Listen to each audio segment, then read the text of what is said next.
Lord help me. I don't know why it's conspiring against me today. God, I sound like Niklaus. Why is it conspiring against me? But it feels like it is. If it's not, then why does my shit not work? You know, like, what is going on here? Maybe there's something wrong with the computer? I don't really know.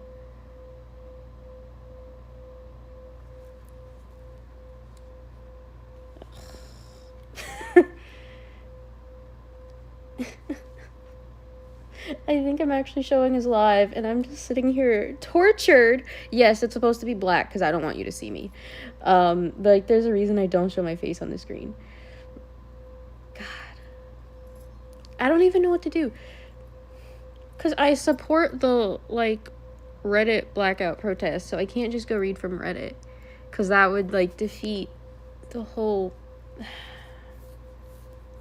Magic Hat did suggest looking at, wow, I'm blanking.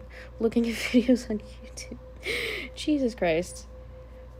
I swear I have a brain in there, like, I swear.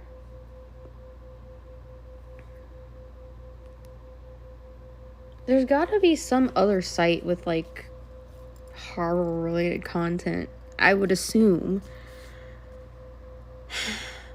Ooh, Magic Cat, is it you? Is that you? I don't actually have a way to see... what would I have to do? Edit? No. Maybe Stream Manager? Yes! Excuse me. Yes! I've never done a just chatting session, so this is interesting. This is happening. This is a thing.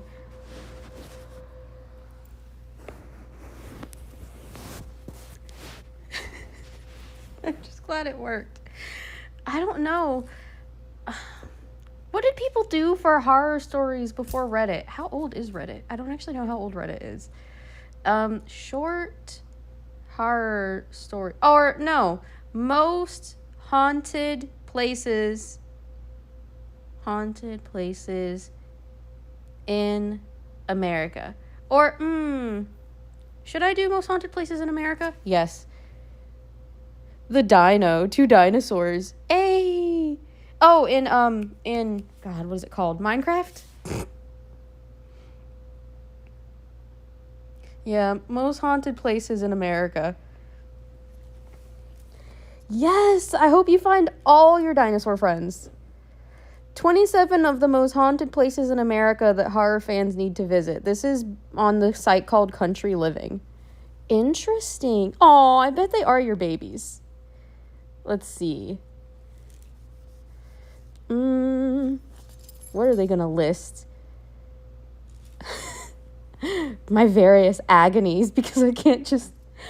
Maybe it's something internal with the computer, because clearly it's not a Twitch problem or a game problem or a title problem or even necessarily well, I guess it could be a software problem, because it could just be that I don't know. I don't understand why it's not projecting, casting, whatever. Wait, why is this is so weird. I didn't know the White House was supposed to be haunted. Biltmore Estate in Asheville, North Carolina. Wait, really? Hold on. Built in the 1800s by George Washington Vanderbilt, the grand home didn't see its first paranormal activity until after his passing, when his heirs decided to open the home to the public. The voice of Vanderbilt's wife is just one spooky encounter, visitors report. The hidden doors and passageways only add to the effect. Heh. Wait, why is the White House haunted, though? One of the most famous places in the entire country is also haunted. The sightings are numerous and have been experienced by everyone from Winston Churchill, who reportedly stumbled into the ghost of Lincoln one night, to Ronald Reagan.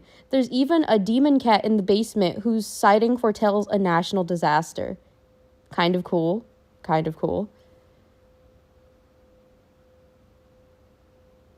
A ghost hunt? Child. Neither one of us are children, but I don't know how to react to that besides saying that in my blackest tone of voice. I'm trying not to die.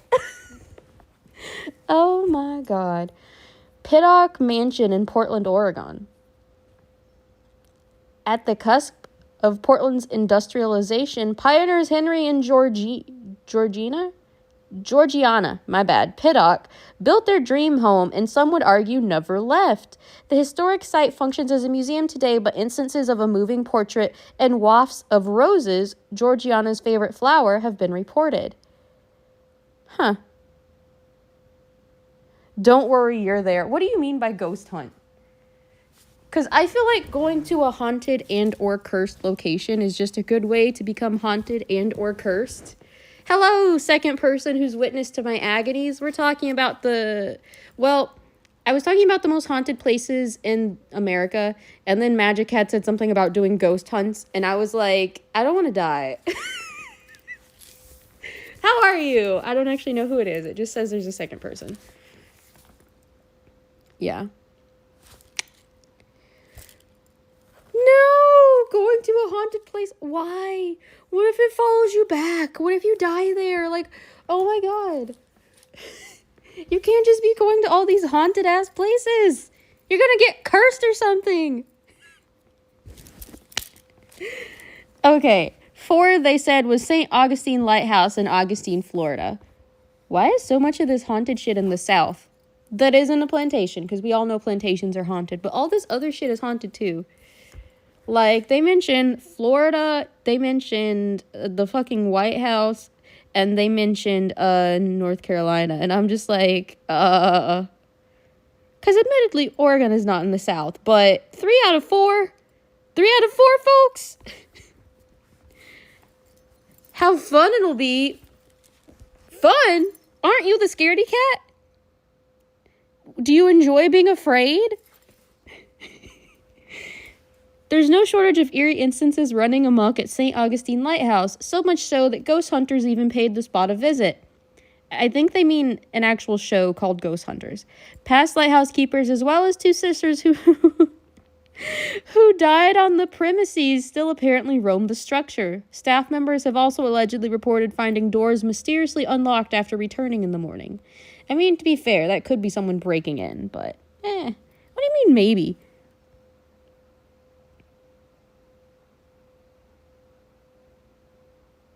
I'm so confused. Oh, crap. I almost fell. I'm fine. Prof o'clock, I love that. Hi, virus. Are you the one that's been... What the hell? Are you the one that's been lurking? Oh, there is a piece of plastic stuck to my leg. It's from a sauce packet. It's from a pizza sauce packet. Anyway. I was like, where did that come from? How are you today? We had some technical difficulty. I don't actually know if you're in the Discord because there's not a lot of people in there, but most of the regulars are in there. But I was talking about how I was having technical difficulties and I couldn't live stream video games today for some reason because my computer and or Twitch and or the software won't actually show me as live. Like, I don't show up as live.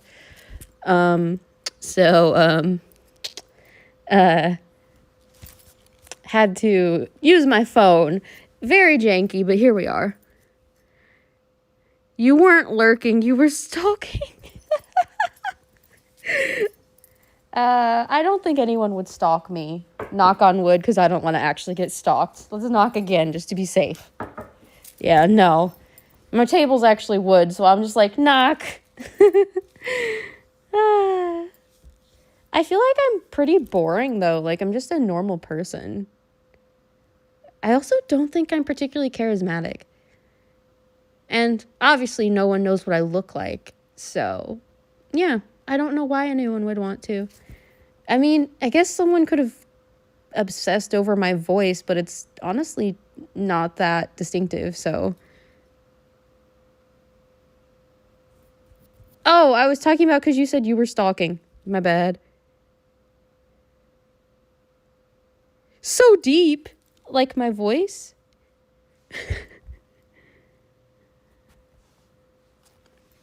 I'm leaning over my phone.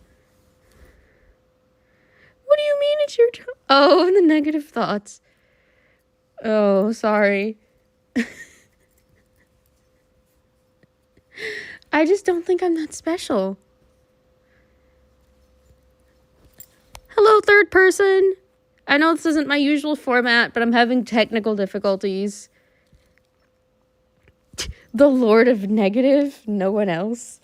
What does that even entail? You just torture yourself every day? Magic Cat. Even if we were in the same country, I feel like going ghost hunting is a good way to get, like, possessed or cursed or something. Or at least for you to become so afraid that you develop Marie Antoinette syndrome and get white hair overnight. You're gonna be looking like a fucking Targaryen if we go ghost hunting. No, Magic Cat, you're not prepared. You're not prepared. Also, country living, at the 5th most haunted place, they have the Agony Lunatic Asylum, and that sounds very offensive, but that's apparently the name of it, and Weston, West Virginia. Why the fuck are all of these places in the South? Like, I understand why plantations are haunted, but why are all these other places in the South haunted? What do you mean paranormal equipment and a rope? What the hell are you going to do with a rope? Tie up the ghost? What are you going to do with rope? I can't. Magic Cat says paranormal equipment and rope. What the fuck? What are you going to do with that?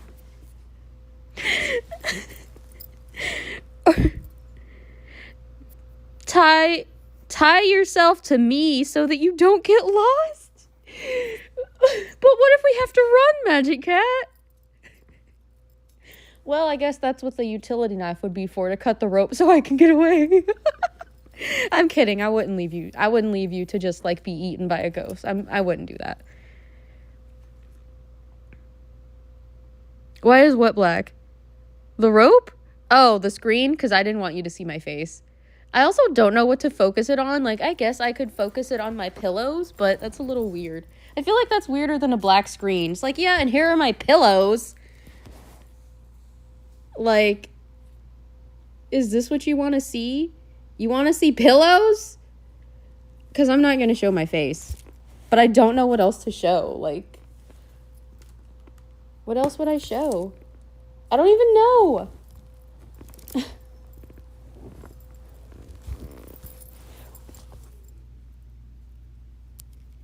I don't know what to show, but yeah, I'm on my phone. Couldn't do the regular live stream, but I didn't want to show my face. So right now you're laying on my couch. Well, what do you want to see? Genuine question. I don't know what to show you. Like, it's on. I mean, do you just want to see my pillow the entire time? I feel like that's a little weird, but I guess it's, like, less weird. I don't know.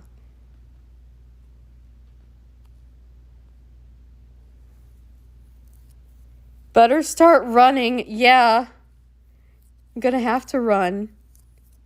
I mean, I don't know if it's better or worse than this. Because you're just seeing a pillow. Here's my hand. I'm very pale. I'm not even white, but I'm pale as fuck. I have a hacker's tan. I don't go outside often. I'm kind of a hermit. Yep.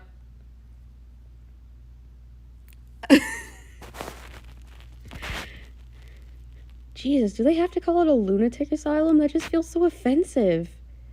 Also appearing in Ghost Hunters, this asylum opened its doors to mentally ill patients who were most likely abused, I will add, in the mid-1800s and officially shut down in 1994. It probably should have been shut down before that. I promise you that. But that hasn't stopped its bevy of apparitions and sounds, presumably deceased patients, from spooking 21st century visitors. Good, y'all probably deserve to be haunted. That place is going to be haunted as fuck. Just saying. I mean, what do you want to see? You didn't want the black screen. Here's my pillows. I don't know what... Here's my hand.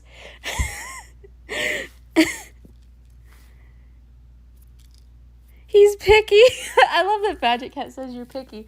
I don't know what to show you because I'm not like face out or whatever. I could show you the Lunchables box. That was my meal earlier. Just put a Lunchables box in. I don't know what to show you. God, do I have like a poster of something? Anything? Ooh, I have a Mewtwo hat. Hold on, I'm gonna lay you against... You're against a pillow. I'm gonna go get the Mewtwo hat, and maybe you can stare at that all stream.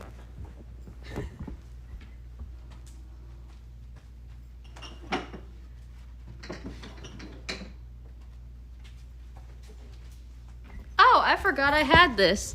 So actually, since he wants to be picky, and since we are somewhat doing the spook, why don't I put this? Why don't I just put this in front instead?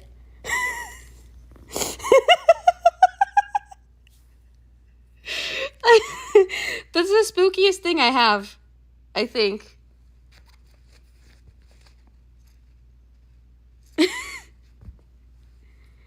Why do I have that? Because it was there's a little figurine.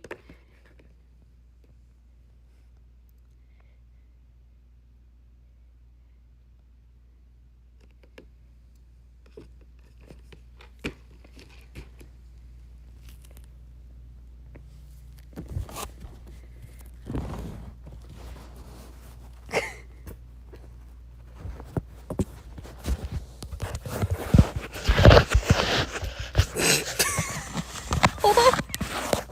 There we go. Ah, crap. I love how I was trying to use the Mewtwo hat to, like, prop it up, but this is just not working. Maybe I can use another pillow?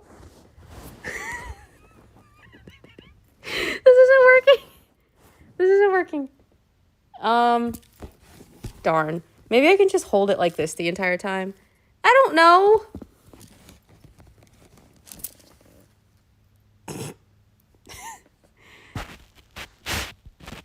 This is it. Brought to you by Real Viper Glow, because, I mean, it's not very clear.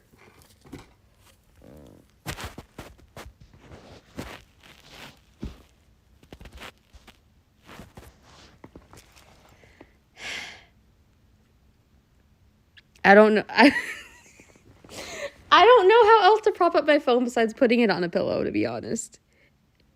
And that gives you the same view as it laying straight down.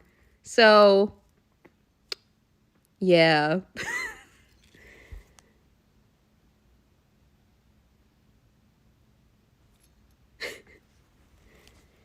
I don't know.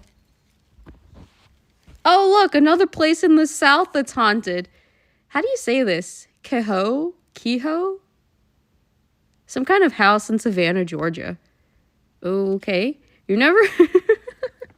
I love the writer of this article. You're never strapped for the supernatural in Savannah, which has been deemed one of the country's most haunted cities. Really?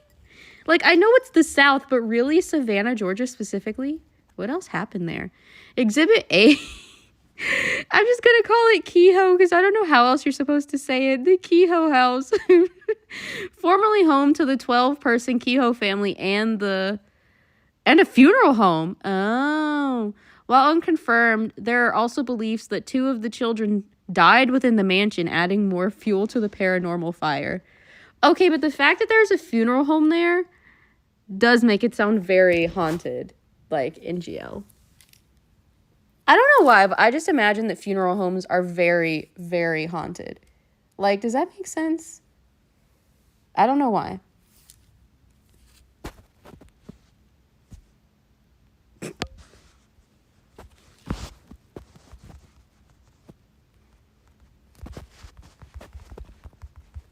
Do you actually want to go to any of those places, Magic Cat?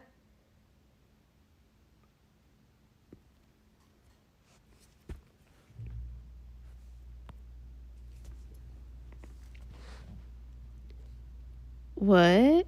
Number 7, RMS Queen Mary in Long Beach, California. A boat? A boat? What? Does that even count? It's a fucking boat. Anyway.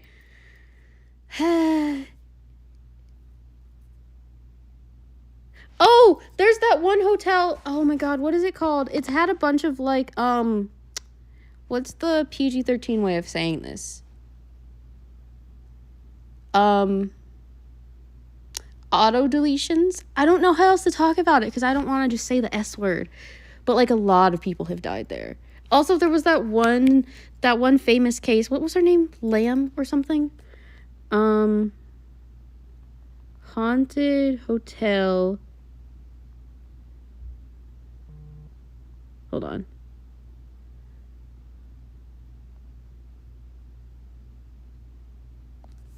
God, what was her name?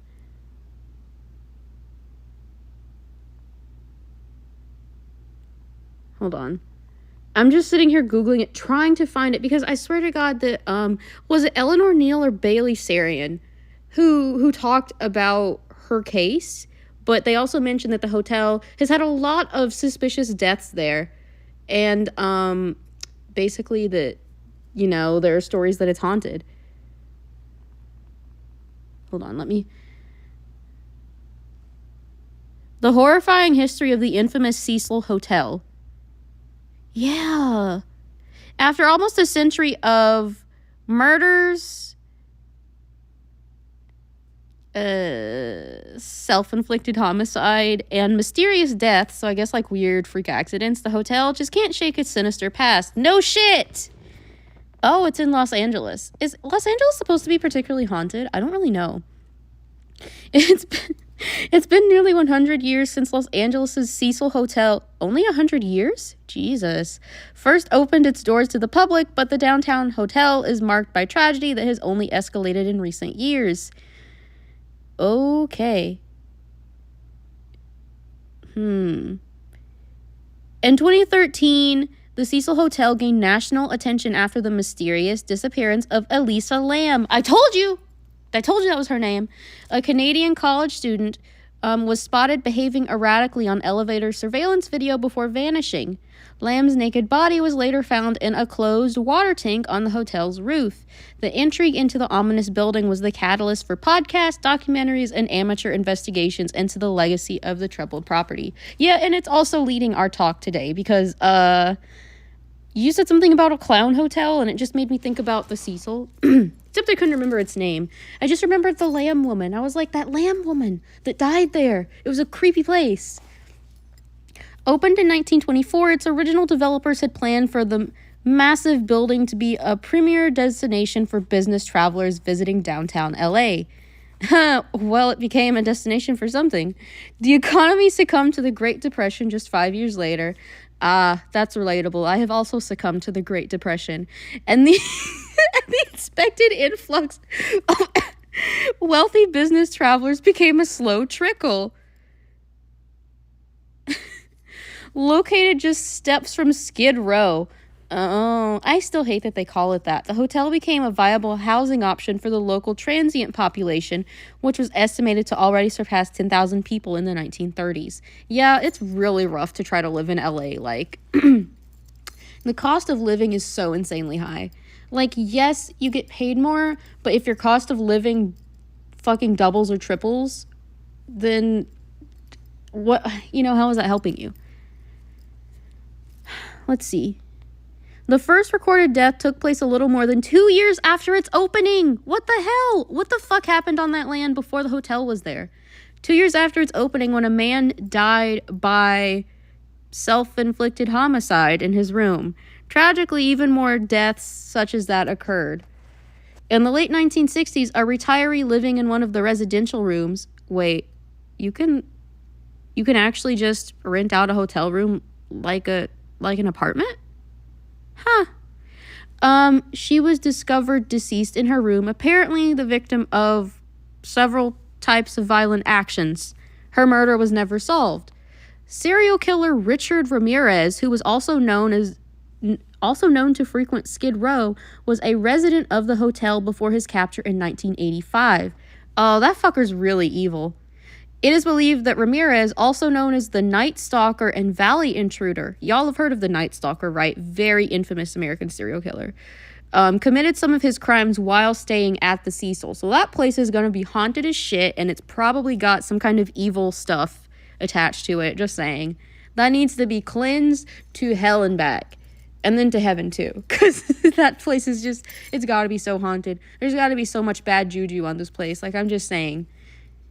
Ramirez had more than a dozen victims and was sentenced to 19 death sentences, though he died of cancer while incarcerated in 2013. Yep. Yeah, that sounds about right. That disease does not care if you're a good person, a bad person, a granny, a dog, baby. It will come for you. It comes for so many people. Dang.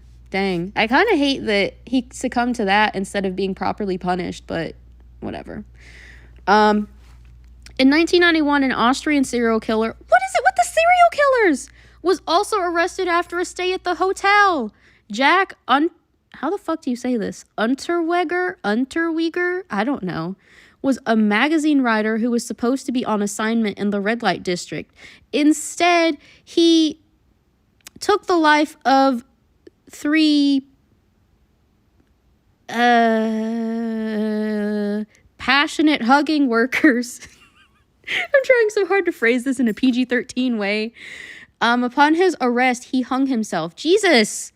In 2011, the hotel changed hands and attempted to rebrand as the Stay on Main, but left much of its Cecil signage. The hotel was designated a historic cultural monument by Los Angeles in 2017, and it closed the same year for renovations. The future of the property is unclear.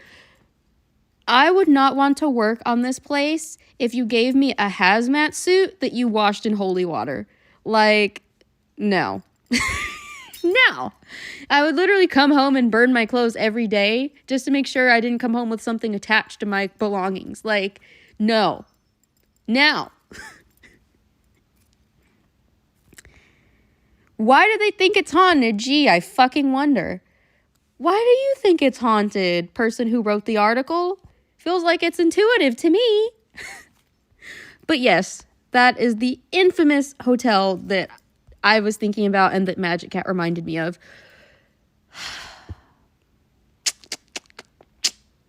Yeah. Yeah. Lord have mercy. I can't believe they had the gall to be like, do you think it's haunted? What would make you think it's haunted? I don't know. It couldn't be all the violent death over and over. Even if there were no sightings, I would highly suspect that it was haunted or that something was going on. I don't even know. Like, really? How many multiple murders was it at the end that had stayed there? Like 3? And all those poor people that they just brutalized there. On top of the accidents, which they didn't even cover in that article, and the personal acts of violence against self. I don't know how else to phrase it. I don't want to say the S word. I don't know why, but a lot of platforms react worse to that word than they do to talking about murder. It's so fucking weird. I guess it's because I guess it is technically murdering yourself. But they don't like to hear about that. Apparently they're fine with someone talking about murdering someone else, but yeah, anyway, I don't know. That's a little weird. Also, really, a haunted boat?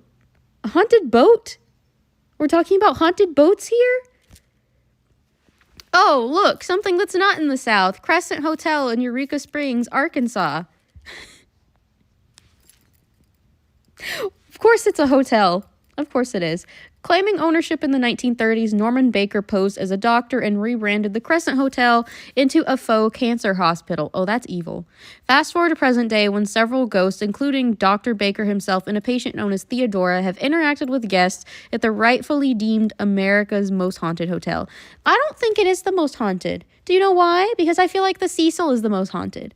Staff has also noted an instance of visitors becoming faint during tours at the exact same spot, directly above the old morgue.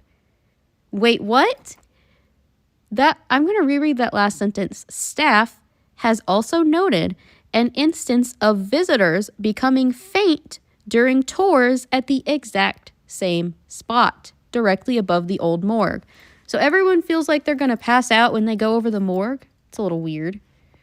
9. Lalaurie Mansion, I'm probably saying that wrong, in New Orleans, Louisiana. Look, I don't speak French. I'm sure I said that wrong. Just saying. I don't speak French. Same way I don't speak, Korean. I'm definitely going to mispronounce it. I'm here for judgment, but I will not accept it. It's like, you can voice criticism, but I'm not going to accept it. You're wasting your breath. What's the point of criticizing someone who doesn't even speak the language? Of course I said it wrong. Don't be a dumbass. Anyway. New Orleans. Does that count as the South? Does New Orleans count as the South? Just imagine Jeopardy music playing in the background. I don't know.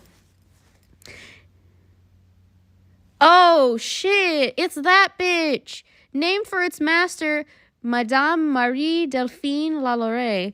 She was in American Horror Story, who, yes, it says it in the next sentence, who even inspired a character on American Horror Story Coven.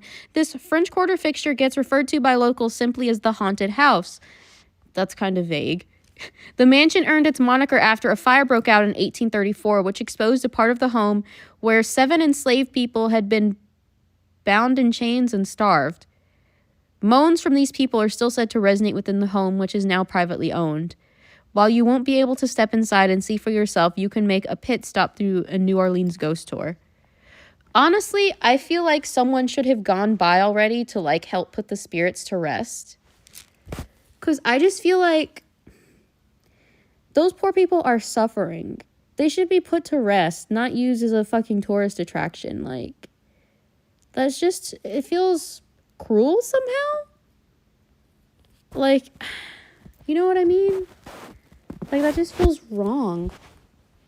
Oh, no, fan. Anyway. Oop. I dropped you. I did indeed drop you. My bad.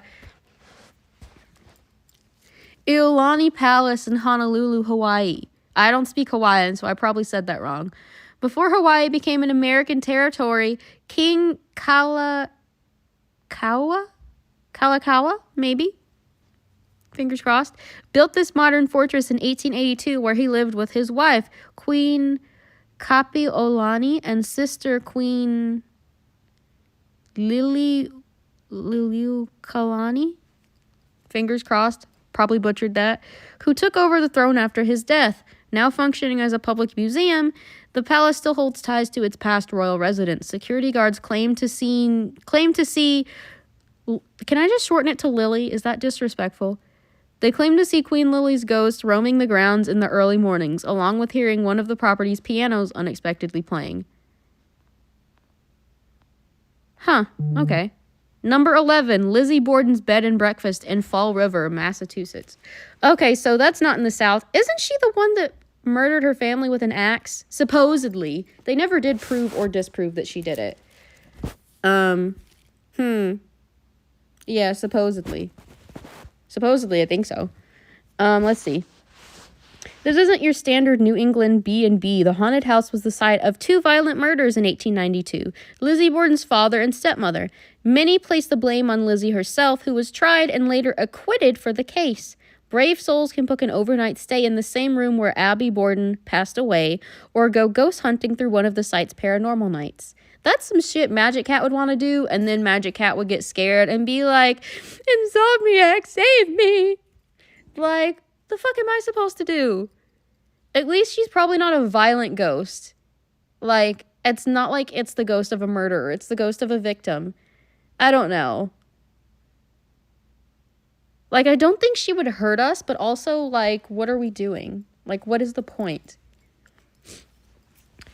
Ooh, Amityville Horror House in Amityville, New York. I thought that was just a movie. I also didn't realize it was in New York. Okay, but we love to see it. Like, I'm glad that they didn't just include southern places. Like, they have other places that are not the South that are reported as being haunted, so that's nice. Also, yes, I'm talking loud as fuck, but I want to make sure you can actually hear me. Because I've never done this before. Like, I never stream from my phone. So, yeah. Why not use methods to talk to ghosts? Because, Magic Cat, I feel like as soon as I did that shit, you would have a heart attack. Like, I feel like you would instantly just have a heart attack from fear. Whether I use the little, like, voice thingy, or a radio, or a pendulum, or tarot cards, or a spirit board, or if we brought a medium along to interpret messages, I feel like you would get scared as fuck no matter what we did. You know what I mean?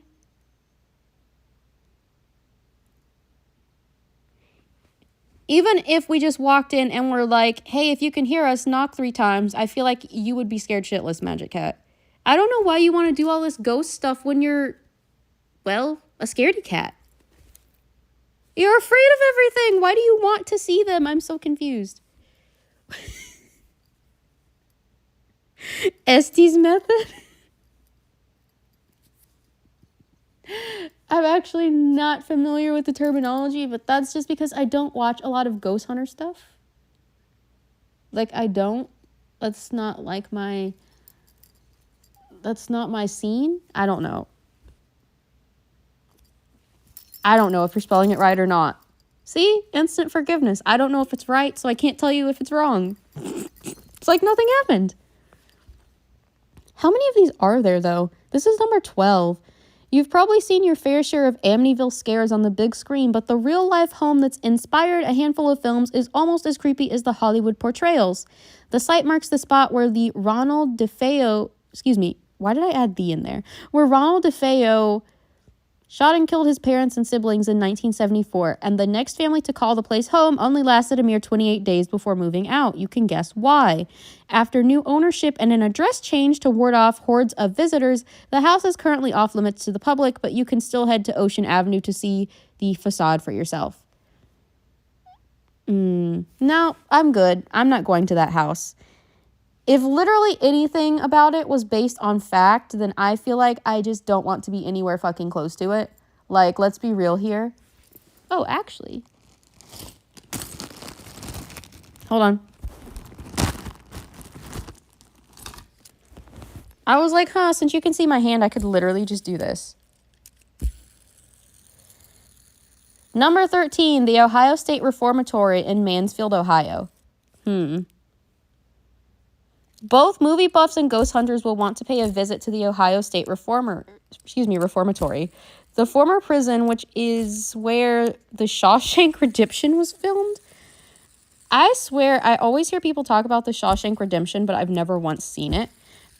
Is rumored to be haunted by former inmates, its past superintendent and his wife, and the previous farm boss and his family who were, well, murdered outside the building. Visitors can tour this 132-year-old Mansfield, Ohio institution year-round.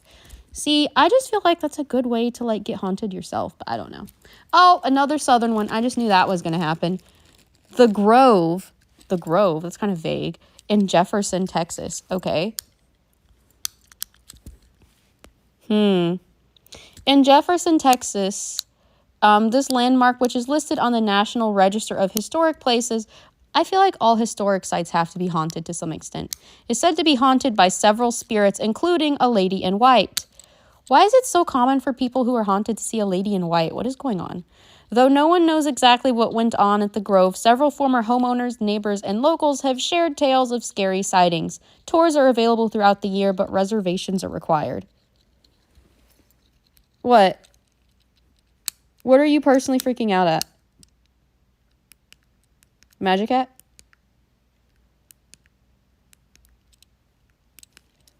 Magic Cat?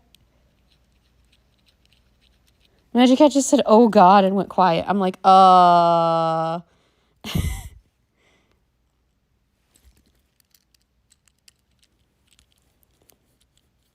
Number 15, Eastern State Penitentiary in Philadelphia, Pennsylvania. Oh, Pennsylvania. Didn't expect that to have a lot of haunted places. Of course it's a fucking prison. It's always a prison or a hospital or a place where they, like, abused mentally ill people, or a plantation, or someplace a serial killer was. Like, it's always a place of extreme violence and trauma. It's like, of course that place is fucking haunted. Of course it was.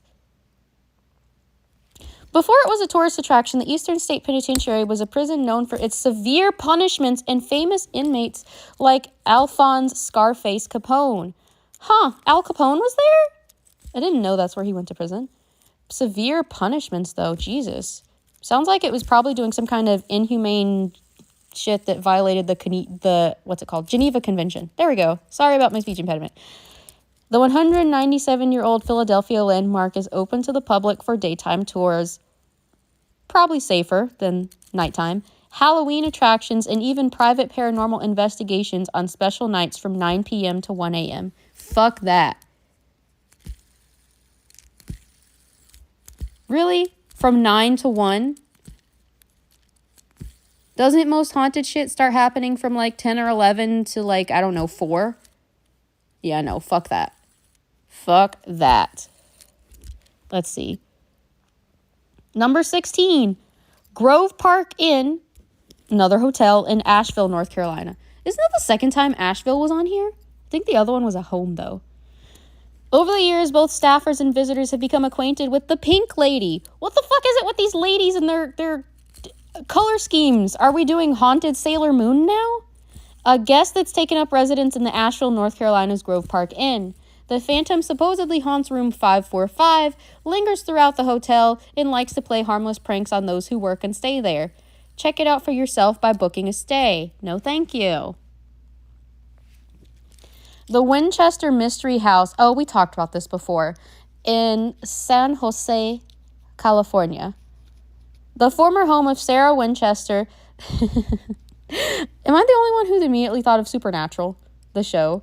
The former home of Sarah Winchester, the late rifle heiress who inspired the 2018 movie starring Helen Mirren, the enormous Winchester Mystery House is said to host friendly spirits, including one nicknamed the Wheelbarrow Ghost. Aw, that's kind of cute. While no one can prove a connection to paranormal activity, it's one heck of a dark and spooky mansion with more than 160 rooms, a door that leads to nowhere, and more quirky features. I'm pretty sure there's more than one that leads to nowhere, but whatever. The Whitney Restaurant in Detroit, Michigan. Wait. An actual restaurant this time? How did a restaurant get haunted? Did someone choke on a chicken bone there or something? Stop by the Whitney Restaurant in Detroit, Michigan. Detroit. Not expecting that. For dinner or a drink at its ghost bar, and you may find yourself in the company of the original homeowner, David Whitney, or his wife, Flora, whose spirits supposedly lurk around the building. But don't worry, the phantoms that tend to drop in seem to be friendly, according to employees. Well, I guess that's good. It means no one's going to try to possess you or some shit. Good for you. All right.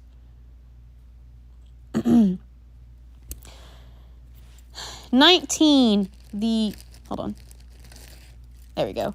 19, the Barra Hack Settlement in Pomfret, Connecticut. Okay. Once a village of Welsh settlers, this set of ruins in Pomfret, Connecticut is now nicknamed the Village of Ghostly Voices for its infamous paranormal activity, which includes rumors of bizarre sounds and visits from creepy creatures.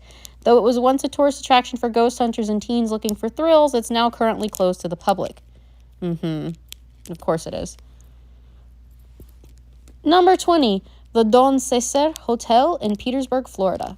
Okay, Florida again, huh? This pretty pink palace in St. Petersburg was originally created as a way for its founder to remember his lost love. Now it's a home to his ghost, according to staffers who have claimed to see and experience some crazy phenomenon there. The hotel's 5th floor, which is where the founder once lived, is said to be especially filled with unusual activity. Find out if the rumors are true by stopping by or booking a seaside stay. Yeah, no, there's like 0 chance I would ever actually stay at any of these places. Like, let's just be real. Let's be real here. Let's see. The Stanley Hotel in Estes Park, Colorado. Calling all Stephen King fans, the Stanley Hotel is a must-visit for those who love the Shining Booker movie, which was inspired by this haunted hotel. The popular Estes Park, Colorado attraction is now a destination that accommodates all sorts of visitors, including a few friendly spirits that staffers have come to know. Stop by for a ghost tour if you're really brave and spend the weekend. No. This This is a tangle. Yeah, this is a tangle. I really wish I could wear this camera or something. But yeah, it's a tangle. They come in different colors and textures. Like there's some of them with like swirls and bumps and grooves. I feel like I've seen a fuzzy one before. They're just kind of like there for you to like mess with. Like, God. Maybe I can hold this up with my legs for a little bit. Like I usually, hold on. I turned it upside down so that like, well, I don't want to block you from view though, but I also don't want to block the speakers. Crap. I'll just talk louder. I usually like doing, fucking hell. This is so hard. I don't have enough limbs for this. I usually like doing this. But as you can see, it's kind of hard to do with one hand, so I've just been like fiddling with it in a different way. Couldn't stop staring at it. Yeah, it's a tangle. I have more stuff too if y'all don't mind waiting for me to like run and go get them. Like I have a bunch of these because this is a fidget spinner. And then this is a fidget cube and it has little different functions. I personally love the switch. But then it has the little, what do you call this? I don't even know. I don't know what all these are called, but. And then some of the buttons click and some don't. It's very like soft. That's just to rub. Then you have these and this. But I have more stuff.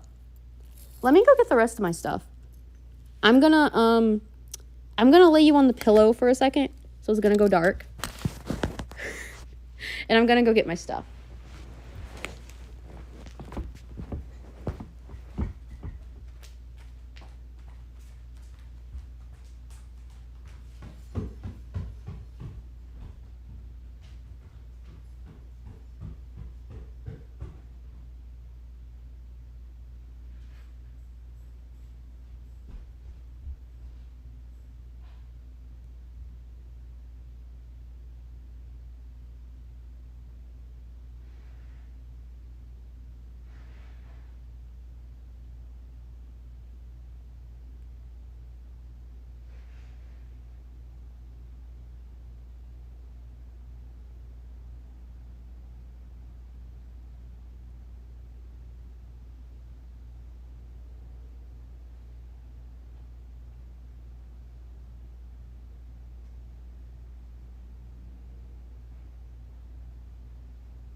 I'm back.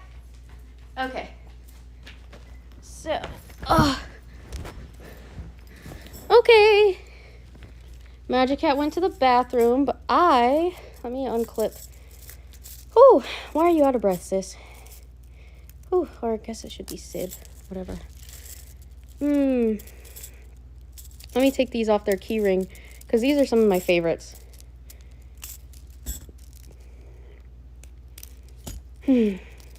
Magic Cat's in the bathroom anyway. I hope she remembers not to look out the window. Don't look out the window, Magic Cat.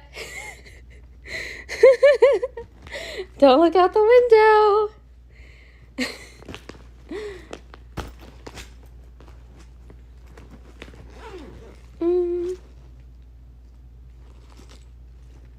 Just getting some of my other stuff.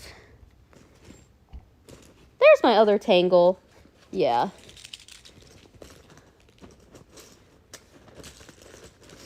What the heck is that? Oh, I might be dumb.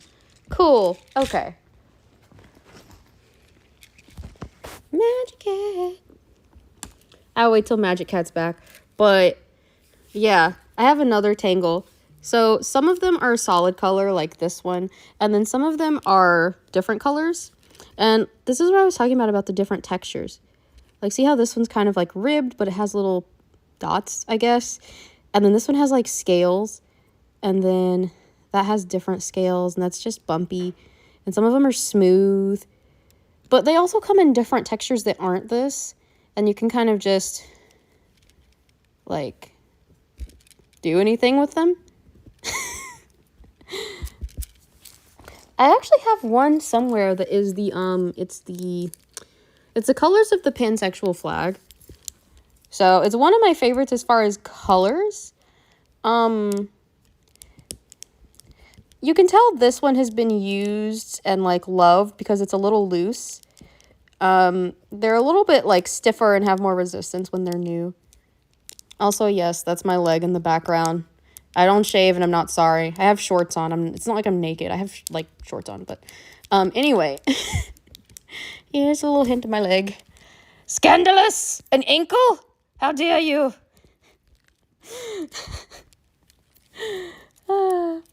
This is one of my favorites too. I actually got quite a few things from Stimtastic. I don't know if they went back into business, but they went out of business because of the plague. You know, SARS-CoV-19. Yeah.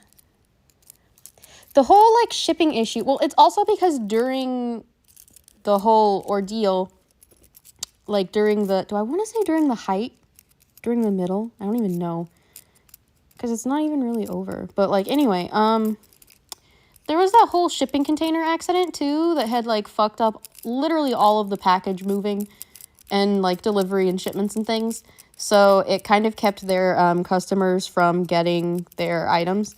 And it just kind of killed their business because they were a small business instead of, like, a big brand name like Walmart or some shit. So it just kind of died. They were in business for 7 years, and they were like, we might be able to come back someday, but right now it's just not sustainable. And I was like, makes me sad. Oh, I brought more of my stuff, and I was talking about the history of Stimtastic, which is where I got some of my stems. Mind you, this was ordered off of Amazon. My husband ordered it, so I don't actually know what shop he got it from, and it's gotten stained by, like, I don't even know what this is, because I don't wear makeup, but it's, like, pink and yellow and fucking orange, and, like, I don't know. I don't even know where that came from. This one's actually his. Like, I think mine was black or something. I don't know where mine is. Yeah, and I think this was off of Amazon, but, no, this is one of the things I got from Stimtastic. Jesus. Yeah, I actually love the little beaded ring. That's one of my favorites because it's just something you can do very fast, very casually. It's very discreet. Like if you want to hide it, you can just tuck it in or even just slide it back on your finger so that, you know, if there's someone who's like, you can't have toys, you can just be like, actually, it's a ring. Does it look like a silly ring? Maybe, but it definitely is a ring that you can wear. Like you can wear it as a ring. But yeah, this is the tangle. It's called a tangle. As I was telling them, they come in different textures and colors. Some of them are solid like this with like just the like base texture that's very smooth. But this is one of my other ones. And this is how you like carry them at rest, I guess. But yeah, you can see the little tangle branding. But you can see how they have different textures. Whoops. It's hard to do this one-handed. You can see how they can have different colors and textures, even on the same one. See the different like ribbing and scales and bumps.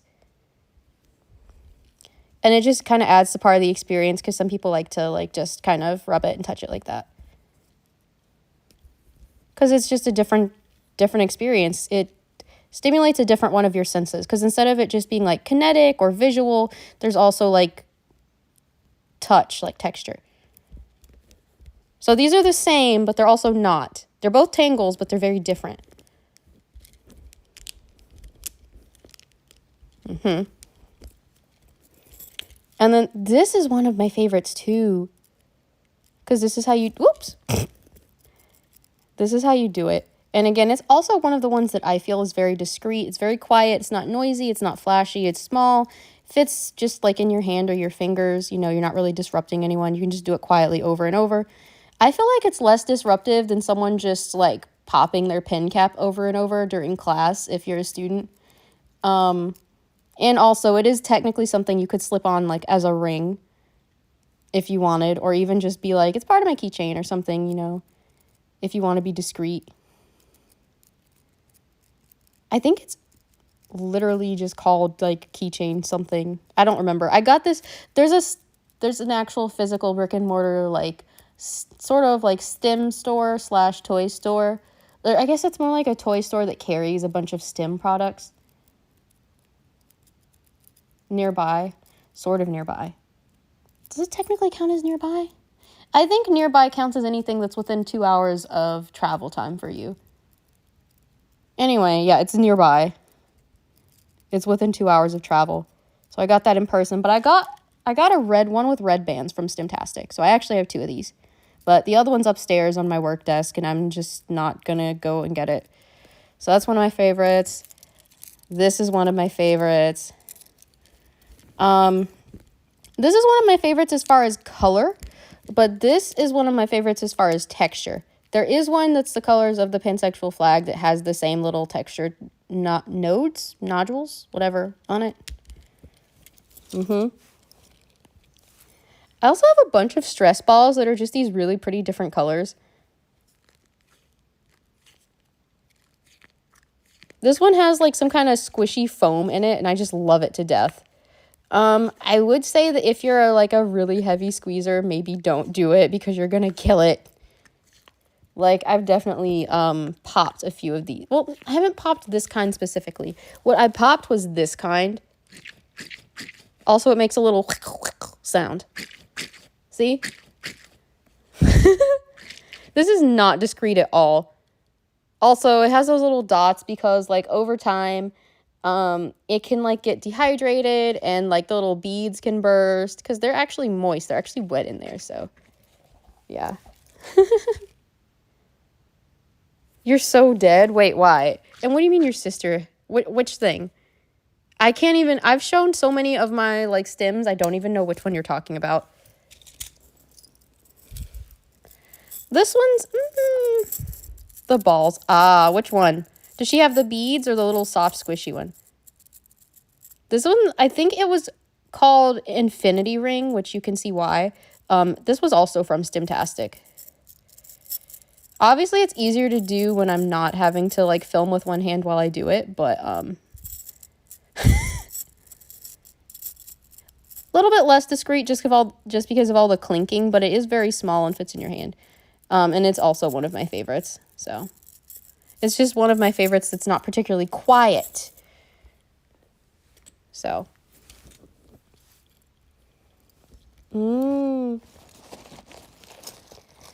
This guy's from Stimtastic too. I know he doesn't look particularly flashy, but what it is, it's some people like weighted stims, which basically means it might not necessarily do much, but the point of it is basically like, it's like a weighted blanket, but instead of being a blanket, it's something you hold, because some people like weight and pressure, and that's it. Plus, he's soft and pretty. Like, that's what he does. He's from Stimtastic. I wish they were still around. God, I love Stimtastic. Then there's one of these. Also, yes, my bad, flashing my legs. I have shorts on. I mean, they're like booty shorts, but I have shorts on. Scandalous flash of my calf. This is one of those little marble things. What are they called? I don't actually know. There's just like a marble in netting. I have one in wool too. A lizard like this from Spain. That's cool. So another like little weighted hand stem or toy. That's cool. Nice. Yeah, I have 3 of these. I have a red one that's made like this, and then I have another blue one, but it's inside of a little piece of wool. This one's, it's not as small, and it's not as discreet as far as like size, because it doesn't quite fit in your hand. But my hands are tiny. But it's very quiet, so you're not going to distract anyone else. Like, unless they're literally staring at you, which isn't your problem. And then, what else? These are the same as the other one. They're just gay. Like, I got them because they were rainbow. I was like, oh, look, Pride merchandise. Actually, did I get to choose them, or did Stimtastic just send me the rainbow ones? I don't even remember. Because sometimes you don't get to choose it. You just, like, say that you want this product and they send you a certain number of them that are random colors. I don't remember if that's what happened or if I picked it. But yeah, I have 2 of those. But yeah, these are really simple. They literally just spin around your finger and you can wear them as a ring. Like, that's it. Well, I suppose that's how I play with it. I suppose you could like play with the individual beads if you wanted. I don't know. And then phone cord's kind of self-explanatory. Like, yes, you can wear it, but you can also, God, can I even do this one-handed? Hold on. You can stretch it. Which is hard to show because I have to do everything one-handed.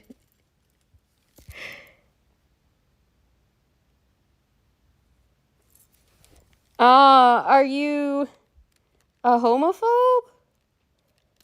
That's a little awkward. This is just primary colors. Right? No, primary colors is like, what, red, blue, and yellow? So primary colors plus green. Rip. This is supposed to spin, but it's kind of hard to do that with one. Oh, never mind. I accomplished it with one hand. They all spin, but I can't do that one-handed, obviously, so,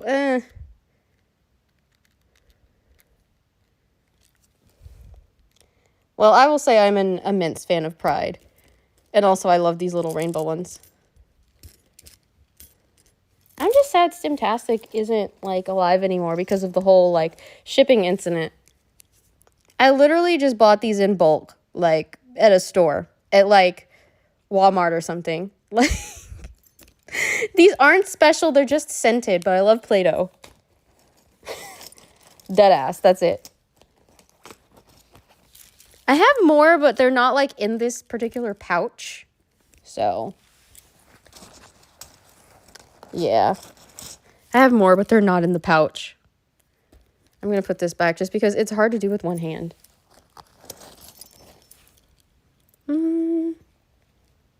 Honestly, don't even know which one of these I like better. I'm less likely to pop this one, but, yeah.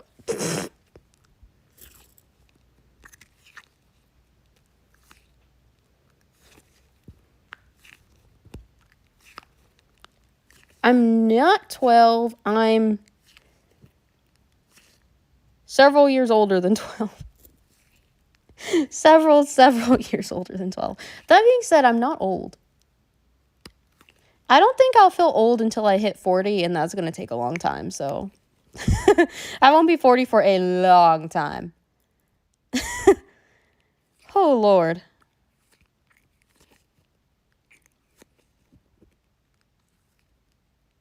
Oh, your lizard is 12? Okay.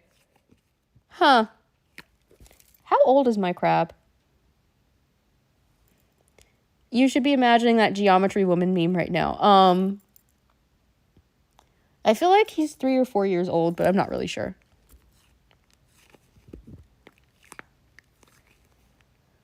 I love how Magic says, "Oh, pretty ball." Did you miss it the first time? Yeah, this one's not as easy to break as the other one, but it's because I squeeze so hard sometimes, or squeeze it so many times in the same, like, day, hour, whatever, that I kind of accidentally kill it. I was doing this one less on stream because it makes the little, like, gushy sound. And I know some people aren't a fan. Like, I'm not always a fan. I have to be in the right mood for it. But some people just hate it. Because they're like, it sounds too moist. Like, I can't really do anything about that. Wait.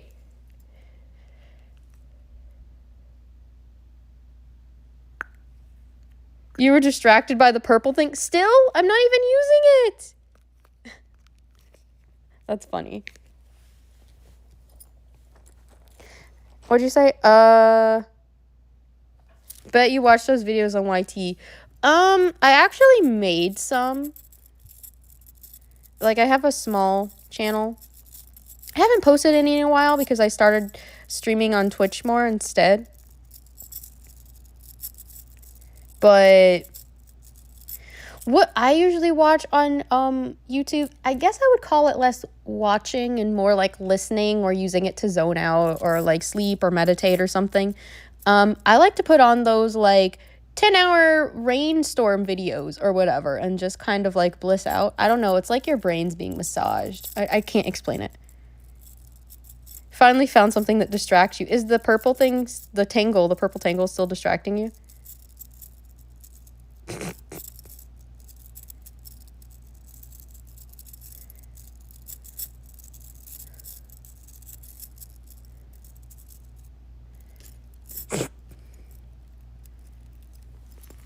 We didn't even talk about the Vulture Gold Mine in Wickenburg, Arizona.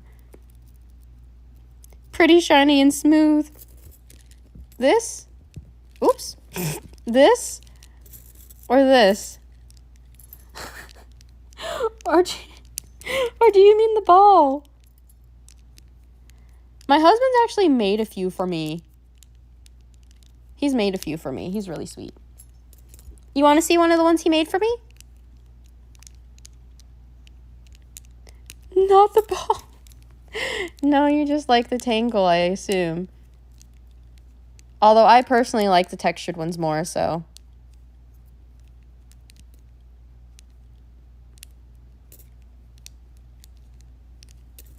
Cool. Okay.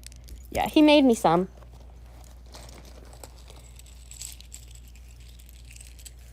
This is one of the ones he made me.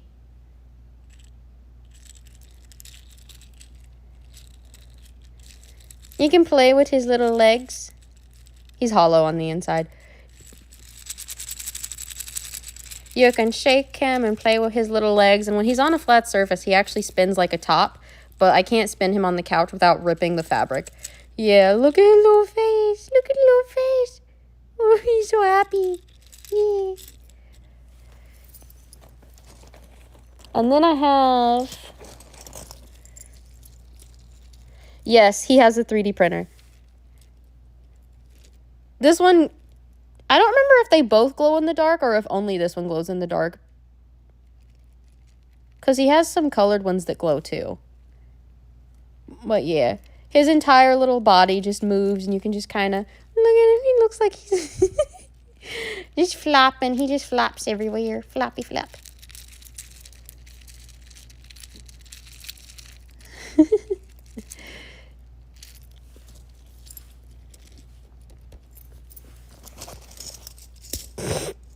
Shiny, you say? Yeah, then this one kind of sounds like a tambourine a little bit. Like, a little bit. But basically you just... That's it. Which, you know, it's not very loud, so... It's not quiet, but it's not very loud either. So you could honestly just do this while you were reading. Just something very slow and continuous. It honestly makes me think of someone touching, like, beads on a set of prayer beads, rosary, whatever.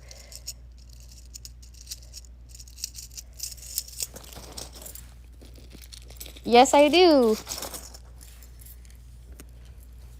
I use fidget toys. I do, but it's not my favorite. I guess you weren't here when I showed it earlier. Yeah, I do, but it's not my favorite.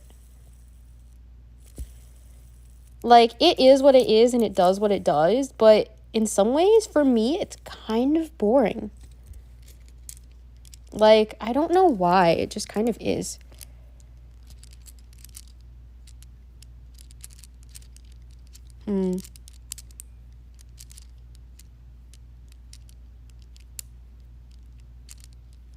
Distract your cats with it? I mean, they're not really meant for feline consumption.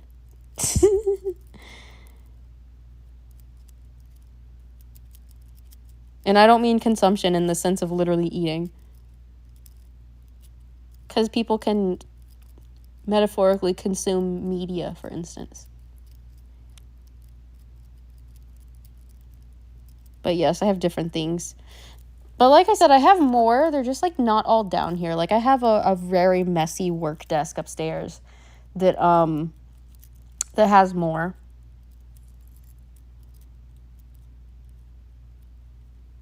Like My little, like, discreet handheld ones that I can just kind of take places in my pocket would be these three and this. These three and this. And maybe a tangle. Maybe. Because you can technically wear a tangle as a bracelet. You can get away with wearing one of these as a bracelet. Also, the whole phone cord bracelet thing, like, I always have one on. It's not always the same one, but I always have one on. This one's really pretty, but it's tighter than the one I have on, so I haven't been wearing it. It's more fun to just, like, do things with it than wear it.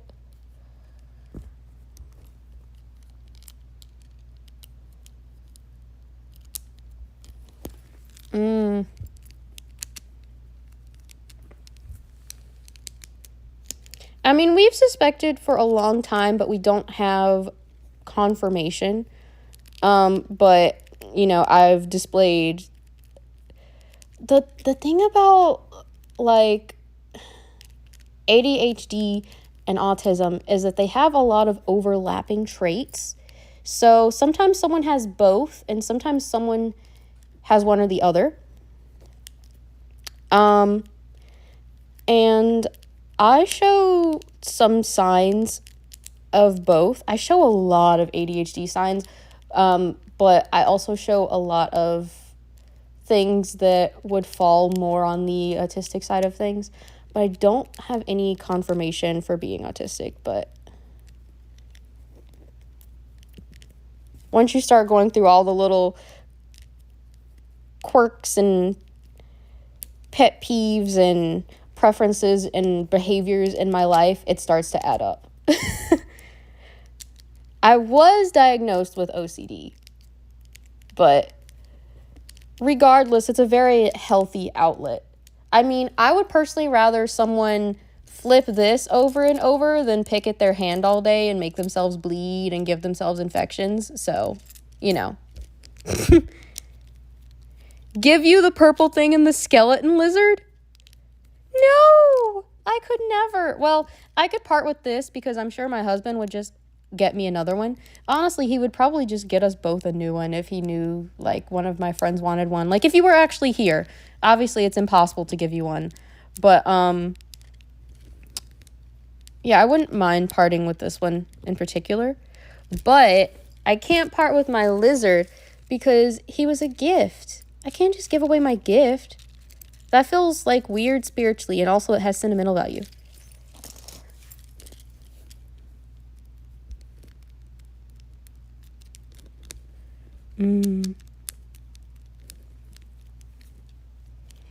I know a lot of, well, I don't want to say that we're friends, but I've been acquainted with and, like, spoken to a lot of autistic adults. And everyone that I've ever heard or spoken to does not like using functioning labels. But yes, there are some people who have different versions. Is versions the right word? I don't want to say severity because, like, autism isn't a disease, but, like, different iterations of it.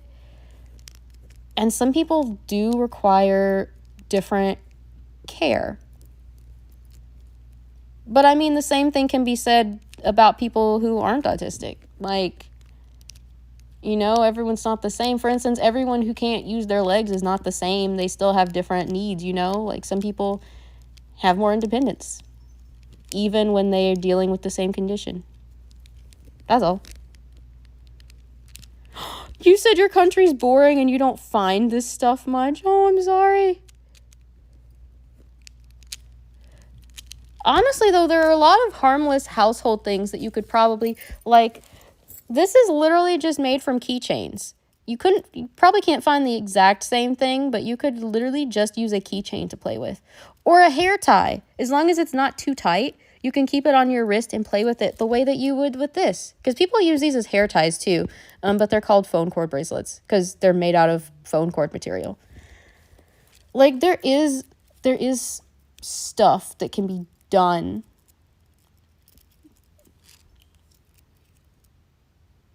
You can find it in your corner shop. Of course you can.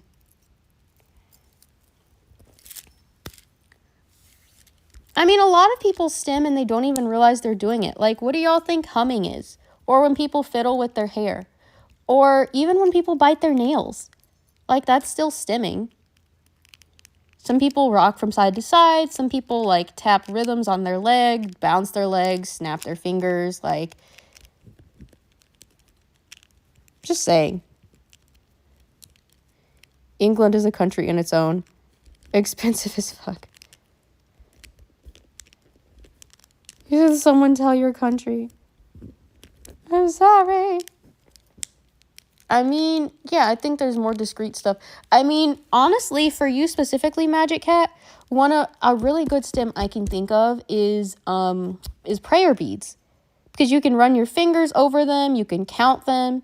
Depending on how tight the weave is, you can potentially fit your fingers between them. You know, there's different textures of stuff you could use, different materials, stuff like that. Actually, let me go get an example. I'm going to lay you down. It's just across the room. Can I borrow this for my grandpa? Thank you.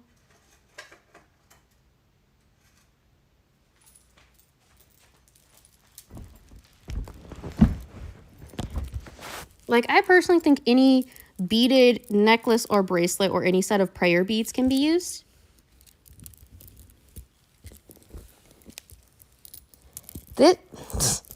This personally is a set that I made for one of my grandparents. It's not a rosary, but it is a set of prayer beads. Because rosaries are a type of prayer bead, but not all prayer bead are rosaries. You said in your country it's your enemy. You have to count over and over. LOL.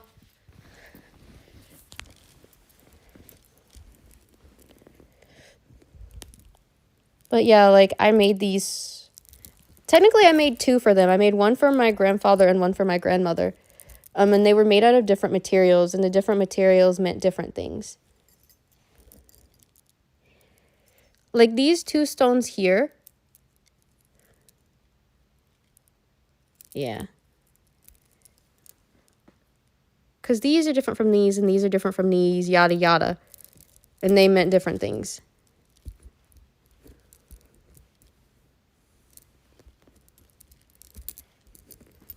I mean, some people like counting, some don't. But even if you don't, you can rub it. You can run it through your fingers.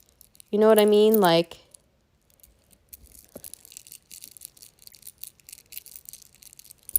there's a lot you can do with it.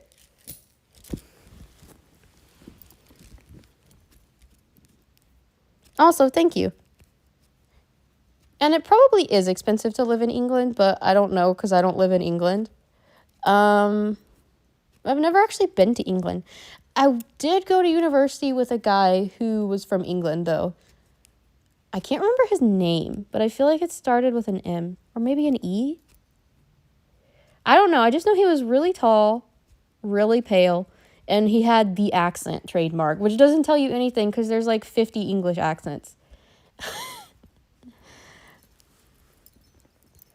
I do think he was slightly intimidated by me, and I have no idea why. But I have been told I kind of have a resting bitch face.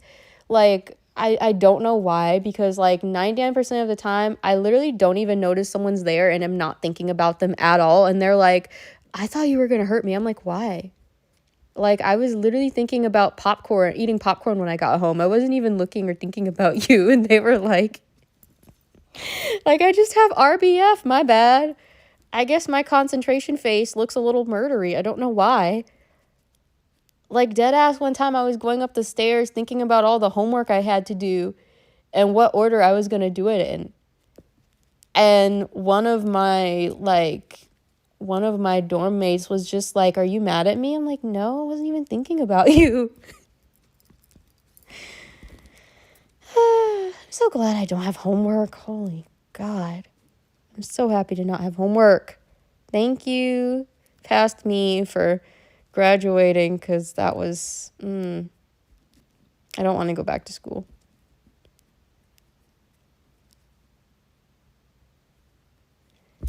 Honestly, if I could have gotten away with not going to college and like still gotten away from my hometown, would I have wanted that? I don't know. I feel like I needed college more like emotionally and mentally and intellectually than I actually did for like my life. I don't know.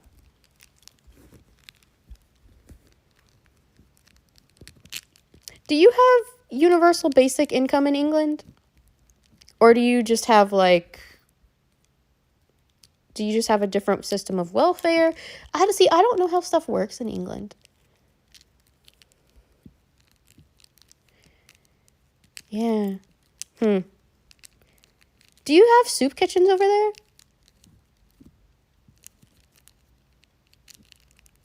I mean, I would assume everyone has soup kitchens, but, I don't really know because I don't live in other countries, so I feel like it can't be a stupid question. Like welfare. Like, I think y'all call it benefits, right?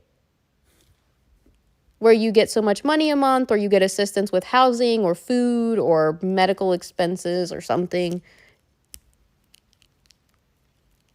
Over here, it's called welfare, but I think y'all call it benefits. But I could be wrong. But that's what I've heard Eleanor call it. Every time she talks about what we would call welfare, she calls it benefits. Eleanor Neal. Okay, yeah. Because she's British. I don't know where she's specifically from, actually. But she's British, and that's what she always calls it. So I think that's what y'all call it, so. Yeah. Do you God, never mind. Don't answer that. I was like, wait, that's a personal question. Never mind. Abort. Abort.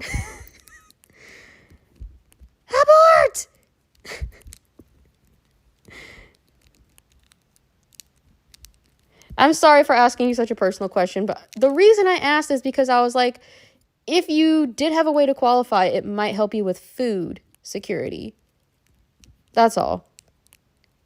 Because I want people to be able to use the resources that are available to them if they're able to, I don't want someone to think they have to suffer on principle just because they don't think they deserve it or something. I've met people who won't go on benefits because they feel like they don't deserve it. And I'm like, fam, you're literally killing yourself working like 90 hours and you still can't afford food. Get fucking benefits. Like, I don't understand why people are like, oh, no, I don't deserve it. Yes, you do. See if you qualify. Currently 21, you're in uni, going to start working in October with decent paying money. Okay. Although it sounds like it's just expensive for literally everyone, so.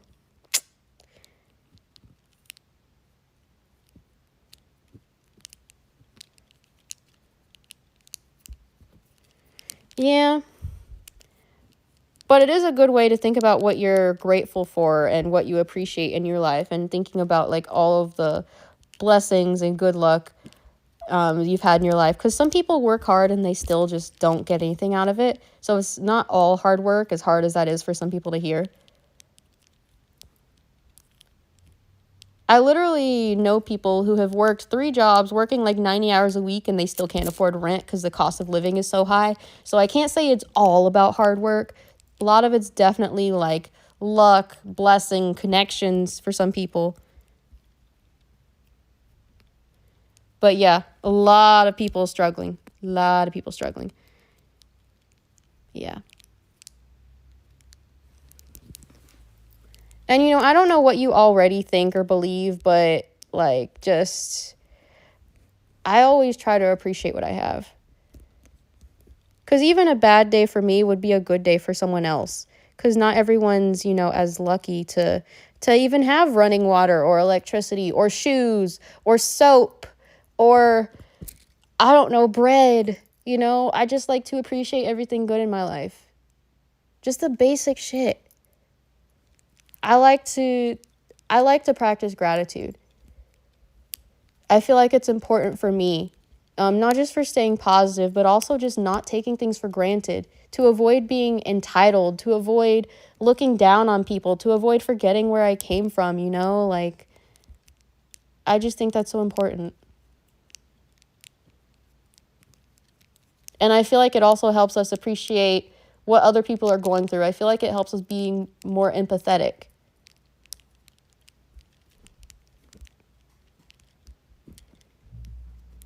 Yeah.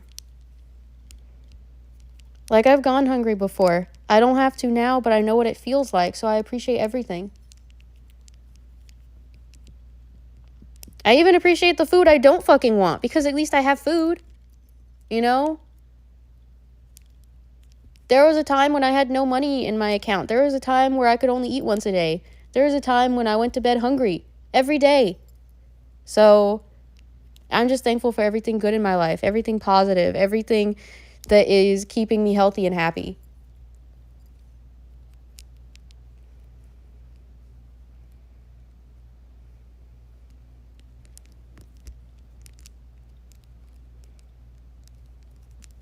Like a better life? You're saying you're going to start a better life in October?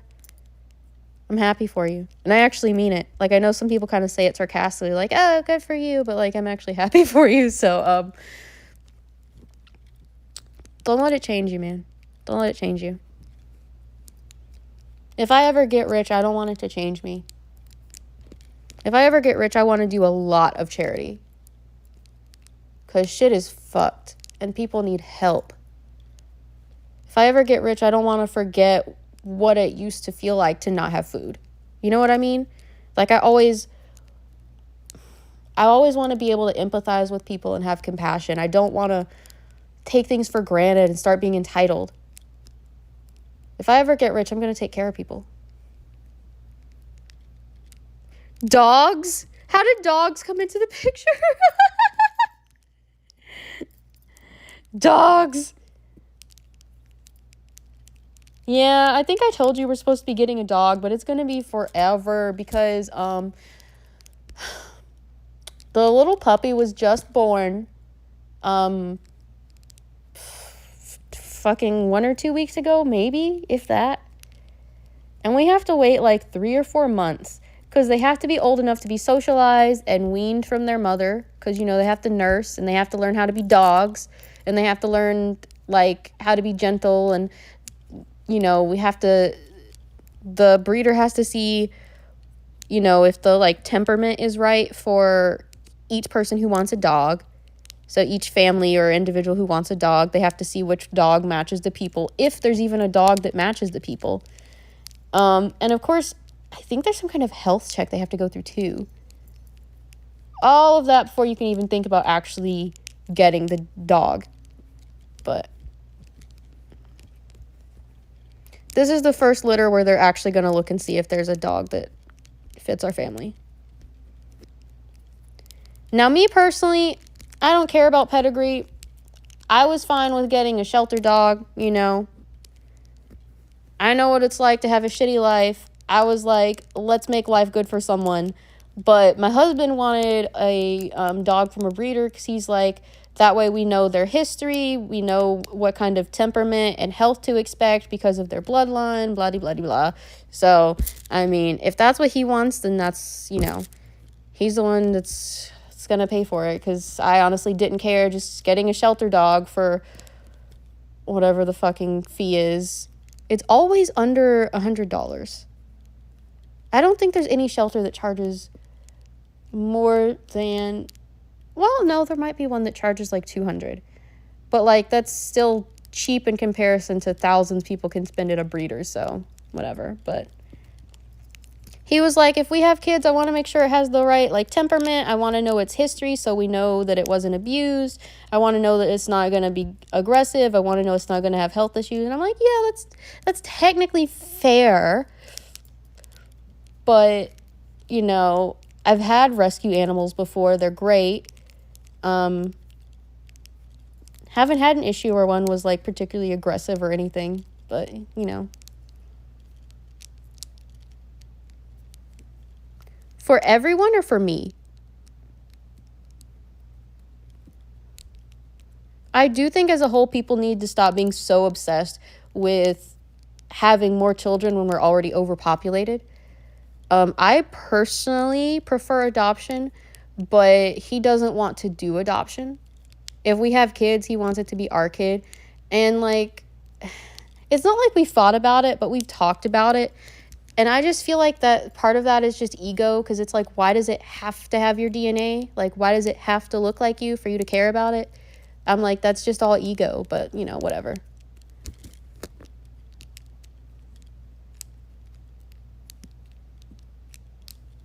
He really wants a kid.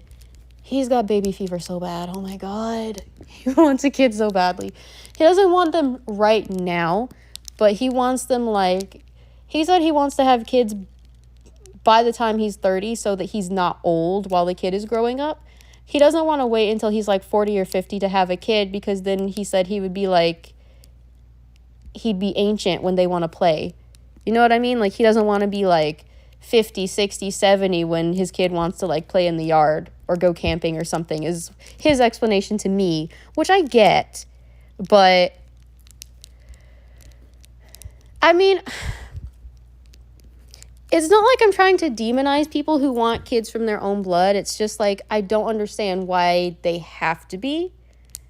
Because some people are like, they kind of treat it as my way or the highway of like, well, we have a kid by my blood or we don't have a kid. And they're just not even open to fostering or adopting, even for the second or third kid. You know? And I'm just like, I feel like that's selfish, because there's so many kids who don't have parents. And then there are parents who don't have kids, but they'd rather make more kids and help the kids that already exist that need parents. I don't know. I just have feelings about it. And I know how awful the foster system can be. Like, not from personal experience, because I was never in the foster system, thank God. But I've just heard horror stories of people who are like, yeah, my foster parents abused me worse than my parents or something. Like, I don't know. Like, I want to make someone's life good. You know what I mean? I want to make someone's life good.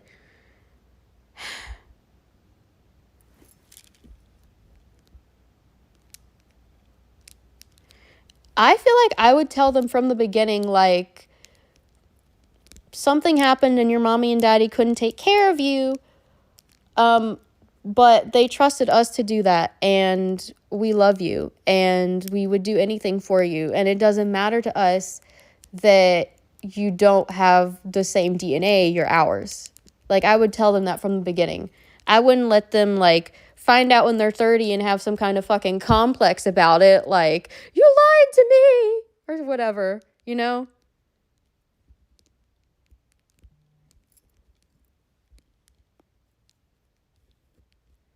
And then if they want to meet their biological parents later, it really depends on the circumstances.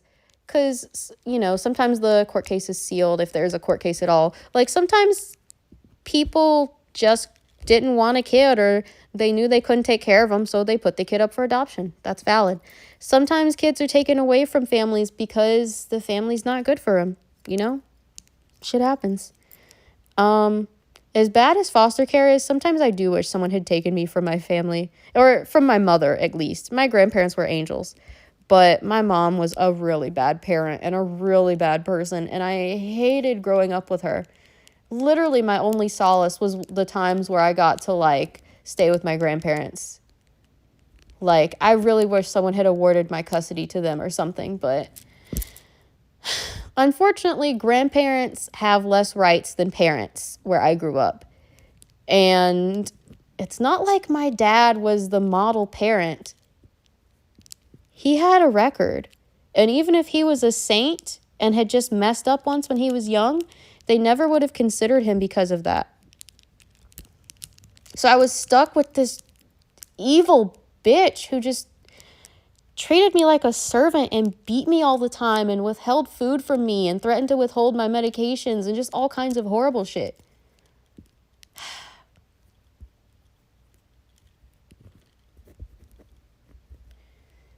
I understand not being emotionally ready/capable to endure something. Like, that's literally why some people don't want to be parents, because they know that they're not emotionally capable of being a parent. That's valid. That's fine. Not everyone's cut out for that. Not everyone's cut out to be a lumberjack either. Like, some things are just not made for you, and that's fine. I just wish that people weren't so against adoption because the kids need you. And for some people, it really is just like ego. where they want their blood and their shoe fly. They want their blood or whatever out there in the world. They care about their name continuing, whatever. I don't know. You know what I mean?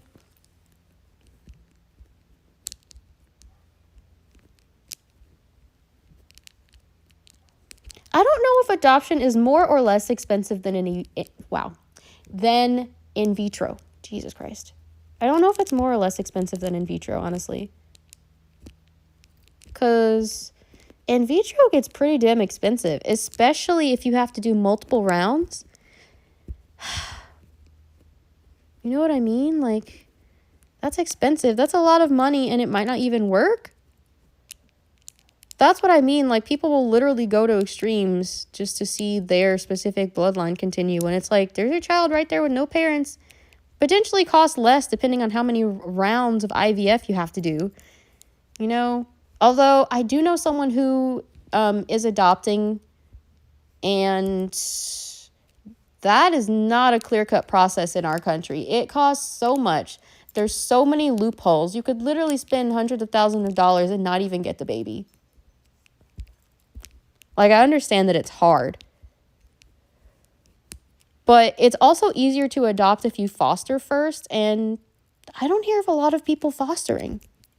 Honestly. My grandparents were foster parents. They fostered so many kids. My grandmother actually told me this story. It was heartbreaking. There was this little girl. Her name was Maria. I don't know her last name, but her mother did so many awful things to her, and she was also addicted to illicit substances. And where was I going with this?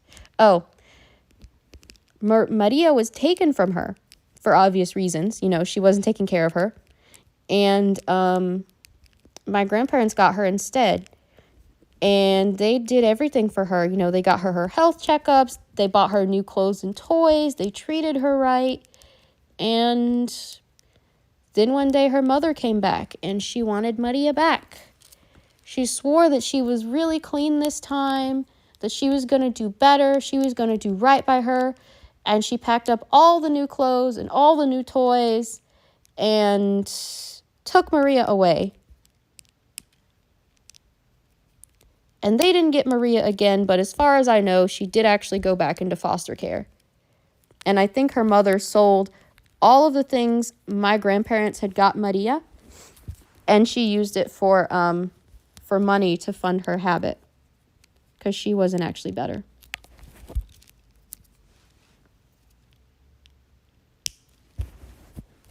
And they never saw Maria again. Whoever she is now, God, she has to be a fucking boomer, honestly, if she's even still alive. But I hope the rest of her childhood wasn't the same level of shitty as the first part. I hope she had a good life after that. Regardless of her mother's fuck-ups, I hope she had a good life.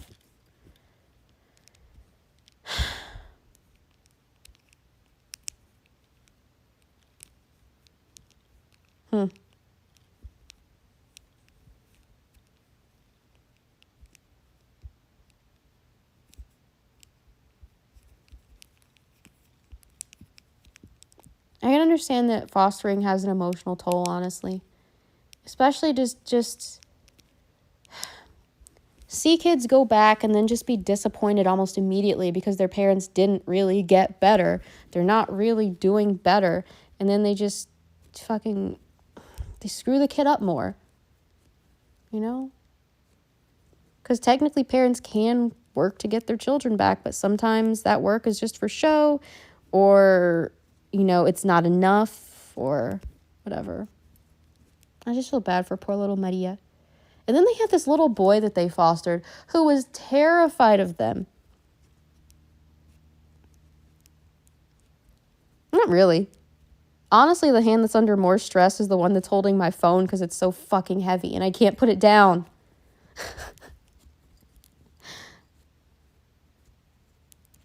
But, yeah, God, what was his name? I can't even remember his name. My grandmother told me this like a decade ago one time, so I don't remember his name. But he was terrified of them because his parents used to beat the crap out of him to the point of like bruises and broken bones. Not that I think you should hit kids at all, but you definitely shouldn't be hitting them so hard that you're leaving marks on them or breaking their bones.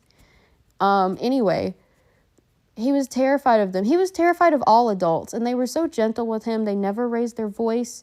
They never showed anger or aggression towards him because he was so traumatized.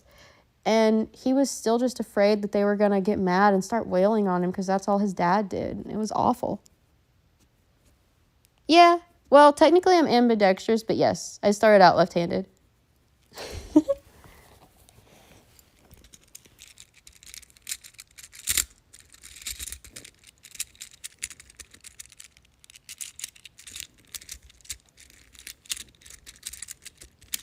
Yep.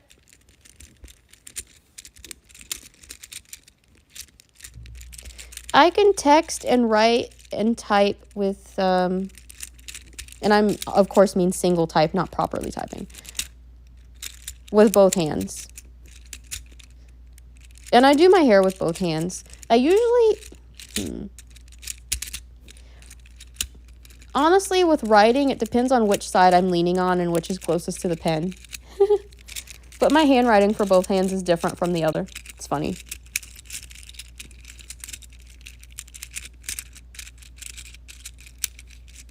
I had to teach myself how to write with my left hand because my mom wouldn't teach me how to write with my dominant hand. She said it was too inconvenient because she's right-handed.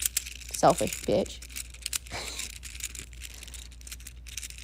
That's your child. You're the one who kept the child. You're the one who wanted the child. And you can't be bothered to teach them something basic? Like, what? Anyway. Yes. I don't know if that means anything to you. I know some people think left-handed people are evil or whatever. I'm not evil. I mean, I'm not a particularly nice person all of the time, but I'm certainly not evil.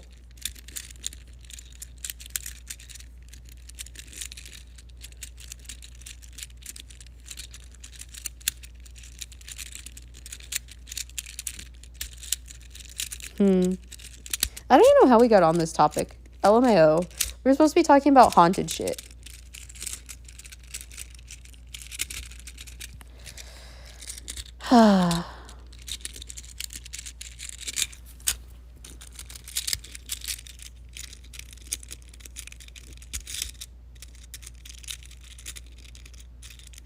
This is harder to do one-handed than it looks.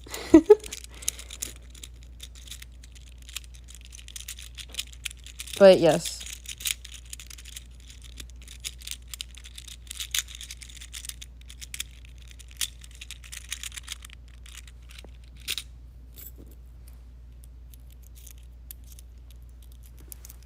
I usually brush my teeth with my right hand, though. Don't know why. There's just corners I can get with the right hand that I can't get with the left hand. I don't know. I can't explain it well. I don't know why I brush with my right hand, but I always put on jewelry with my left hand.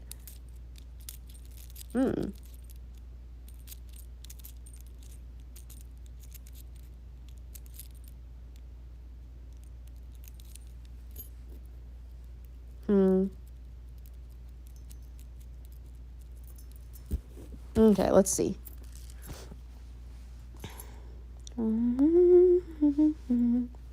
Vulture Gold Mine in Wickenburg, Arizona. Dating back to 1863, this gold mine was once a bustling hub in Wickenburg, Arizona, filled with workers, but now only phantoms lurk there, according to the local rumors. Really now? Crew members from the Travel Channel's Ghost Adventures even caught some scary sights and sounds on audio and video back in 2010. See it all for yourself with a guided tour of the mine and its ghost town, which are offered throughout the year. The Waverly Hills Sanatorium in Louisville, Kentucky. In 1910, Waverly Hills Sanatorium once served as a hospital specializing in tuberculosis care, and unfortunately it often became the last home for many of its patients. It's rumored to be haunted by many of its spirits, with guests often claiming to see scary figures while touring the Louisville, Kentucky structure. Visitors can choose from 3 different experiences when they stop by: a guided tour, a self-guided tour on specific floors, or a private overnight visit. Oh, hell no. A private overnight visit? No child. 25. The Emmeline Psychic Estate in Cape May, New Jersey. What? A psychic estate? The Victorian Home Turn Museum is just one of many local haunted attractions in historic Cape May, New Jersey. While it's not clear what spirits still lurk there or what their ties are to the Emmeline Psychic Estate, there are rumors of recurring paranormal visitors witnessed by guests and neighbors dating back decades. Stop by for a ghost tour or check out one of their many festivals organized year-round. 25. McPike Mansion in Alton, Illinois. The historic McPike Mansion, which has been around since 1869, was once a family home that's now supposedly a hotbed for spirits. And no one knows exactly what their ties are to the Alton, Illinois residents. A few years ago, the mansion was purchased by a couple who hoped they could turn it into a successful bed and breakfast, but after one too many creepy visitors, the property is now open for tours. Stop by to take a guided adventure, plan a visit for their paranormal meet and greet event, or spend the night during their annual ghost campout in October. 26. How many are there? The Peyton Randolph House in Williamsburg, Virginia. Peyton Randolph House. That sounds vaguely familiar, but I don't know why. In 1637, Peyton Randolph House, situated in Colonial Williamsburg, has a long history in haunted happenings. In fact, there's even a record of American Revolution General Marquis de Lafayette's stay there, which was full of spooky phenomena he documented in a journal, according to the home's tour guide organization. You're not feeling well today, so... I'm sorry, babe. You're not feeling well today? Thank you. I'm probably going to end soon, honestly. Okay, didn't mean to shoot it across the couch. In fact, there's even a record of blah, blah, blah, blah, blah. Oh, right. All these years later, several souls are rumored to still haunt the home, which is open year-round. I hope you feel better soon.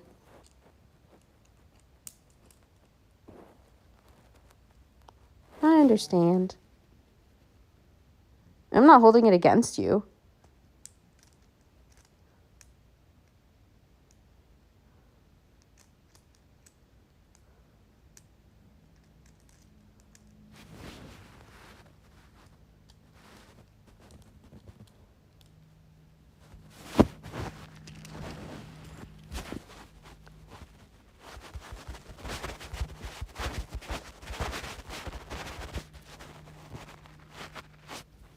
Alright. What do I do for 13 minutes?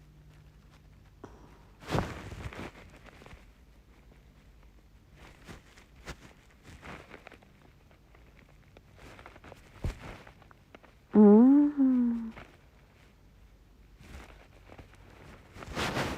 do I... Oh, I might be special.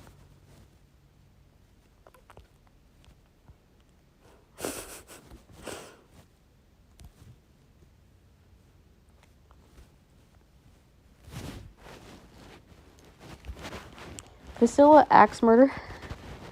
Axe Murder House? That's the best y'all could come up with? Holy crap. Hold on.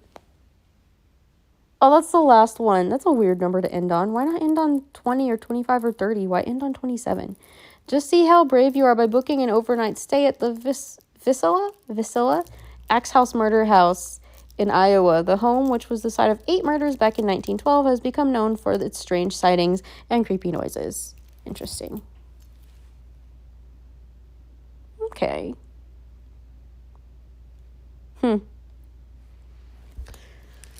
Right, well, I really don't know what to do. It's okay, Magic Cat. Honestly, I don't mind if you just leave it open in the background, but I also understand shutting it down completely, especially if you have, like, a migraine or something and you just can't tolerate sound right now. Like, I get it. You probably need to go to sleep anyway because you're always sleep deprived, but, yeah. You're always sleep deprived. Please, go to sleep. Go sleep.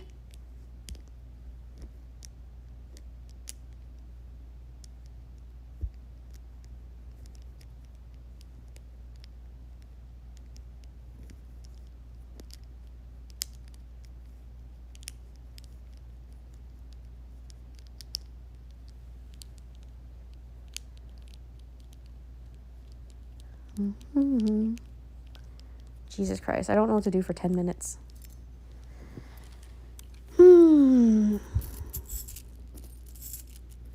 I should do something for 10 minutes. I don't really know what to do.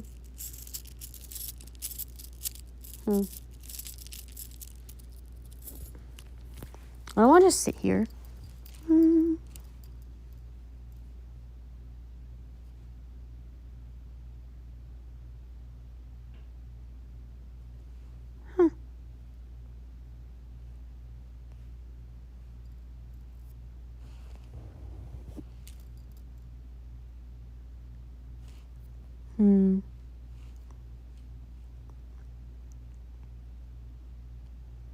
I can't believe they have that dramatic ass name, the Cecil Hotel, where things go to die. Where dreams go to die. Like, what? You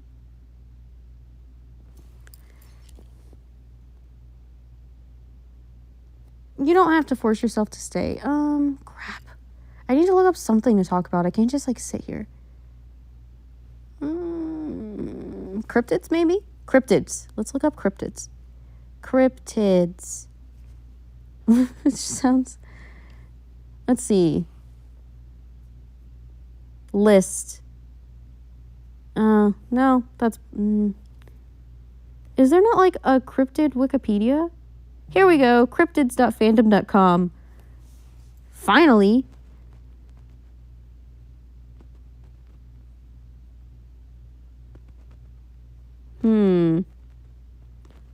Let's go with Mothman or something. Yeah, I don't want you to force yourself here if you're stressed. I don't want you to just force yourself to stay here while you don't feel good. Let's look at the Jersey Devil. Type devil/dragon/demon. The Jersey Devil is a creature native to the Pine Barrens of New Jersey. It's often described as having hooves, a snake's tail, bat wings, and a head that looks something like a horse. While there are many stories detailing the origin of the Jersey Devil, sightings have been reported beginning in the 1700s and continuing on until the past decade. The creature is deeply rooted in folklore and legend in the area and is still mildly popular in various media, from sports teams to video games.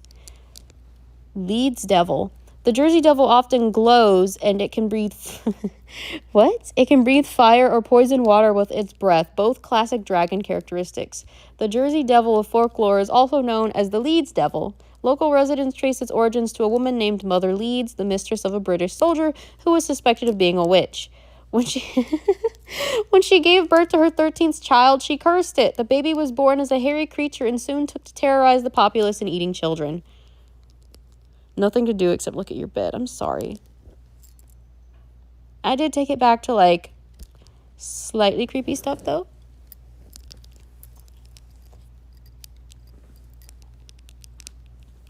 The Lenape tribe calls the area a place of the dragon. Swedish explorers later named it Drake Hill, Drake being a word for dragon. Drake Kill, and kill meaning channel or arm of the sea. According to AmericanFolklore.net, Joseph Bonaparte, elder brother of Napoleon, also claimed to have witnessed the Jersey Devil while hunting on his Bordentown estate in 1820. The story goes as follows. One snowy afternoon, Joseph Bonaparte was hunting alone in the woods near his house when he spotted some strange tracks on the ground. They looked like the tracks of a 2-footed donkey. Bonaparte noticed that one foot was slightly larger than the other. The tracks ended abruptly as if the creature had flown away. He stared at the tracks for a long moment, trying to figure out what the strange animal might be. At that moment, Bonaparte heard a strange hissing noise. Turning, he found himself face to face with a large winged creature with a horse-like head and bird-like legs. Astonished and frightened, he froze and stared at the beast, forgetting he was carrying a rifle. For a moment, neither of them moved, then the creature hissed at him, beat its wings, and flew away. Interesting. The Jersey Devils of modern sightings are wildly different things. The name has been applied to cryptids that more or less resemble the original Jersey Devil, but it's also applied to nearly every New Jersey cryptid imaginable, such as hairy humanoids that resemble Bigfoot, mysterious birds, and even eastern cougars. One Jersey Devil sighting described a hairy humanoid with a deer's head and glowing red eyes. A number of well-publicized but not very convincing hoaxes have managed to confuse the matter even more, scaring researchers away from the topic. Okay, On July 27th, 1937, an unknown animal with red eyes was seen by residents of Downingtown, Pennsylvania, and was compared to the Jersey Devil by a reporter for the Pennsylvania Bulletin. In 1951, a group of Gibson, New Jersey boys, claimed to have seen a monster matching the devil's description and claims of a corpse matching the Jersey Devil's description arose in 1957. In 1960, tracks and noises heard near Mays Landing were claimed to be from the Jersey Devil. Magic Hat said, bet it, LOL. In 1934, near South Pittsburgh, Tennessee, a phantom kangaroo or kangaroo-like beast was reported by several witnesses over a 5-day period, and to have killed and partially devoured several animals, including ducks, geese, a German shepherd, police dog, and other dogs. Kangaroos are typically unaggressive and vegetarian. A witness described the animal as looking like a large kangaroo running and leaping across a field. Search party followed the animal tracks to a mountain cave where they stopped. In cryptozoology, the Jersey Devil is one of those weird creatures that many investigators prefer to ignore. When it is thought to be an undiscovered species of animal, it's generally classified as a living pterodactyl, perhaps a genus similar to the Dimorphodon. The Jersey Devil is apparently located in the Pine Barrens, a heavily wooded area in New Jersey. It was thought to have a connection with the Montauk Monster. Honestly, I feel like some cryptids are definitely just like indigenous spirits or creatures. And some of them probably are like animals mistaken for something else. It's always in these weird ass areas too. A lot of people talk about Bluey, so you decided to watch it today. Is Bluey what gave you an existential crisis? It's something about a kangaroo or something, right? I've only heard someone mention it one time. It sounded, well, not to be mean, but it sounded boring to me. But I'm pretty sure it's meant for toddlers, so I don't feel like I'd be particularly entertained by it to begin with. A Kid's Australian Puppy Show. Oh, it's about a puppy? Why did I think it was about a kangaroo?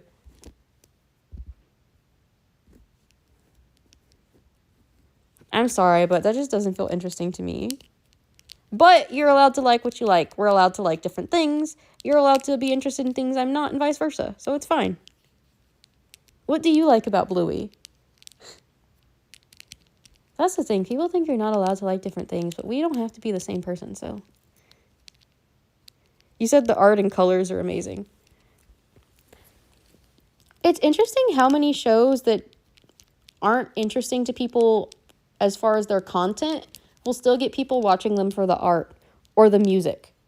You know, they'll be like, I don't like the story, but the animation's cool. Or they'll be like, I don't like the story, but the intro and outro are nice. Like, we love to see it, I think. Pretty bright and vibrant. Yeah, to catch the attention of the kids. I had an old phone open so I could look up news articles.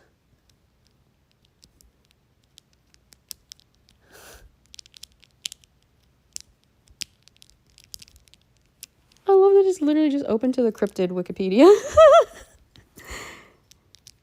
Your favorite dog breed, huh? What might that be?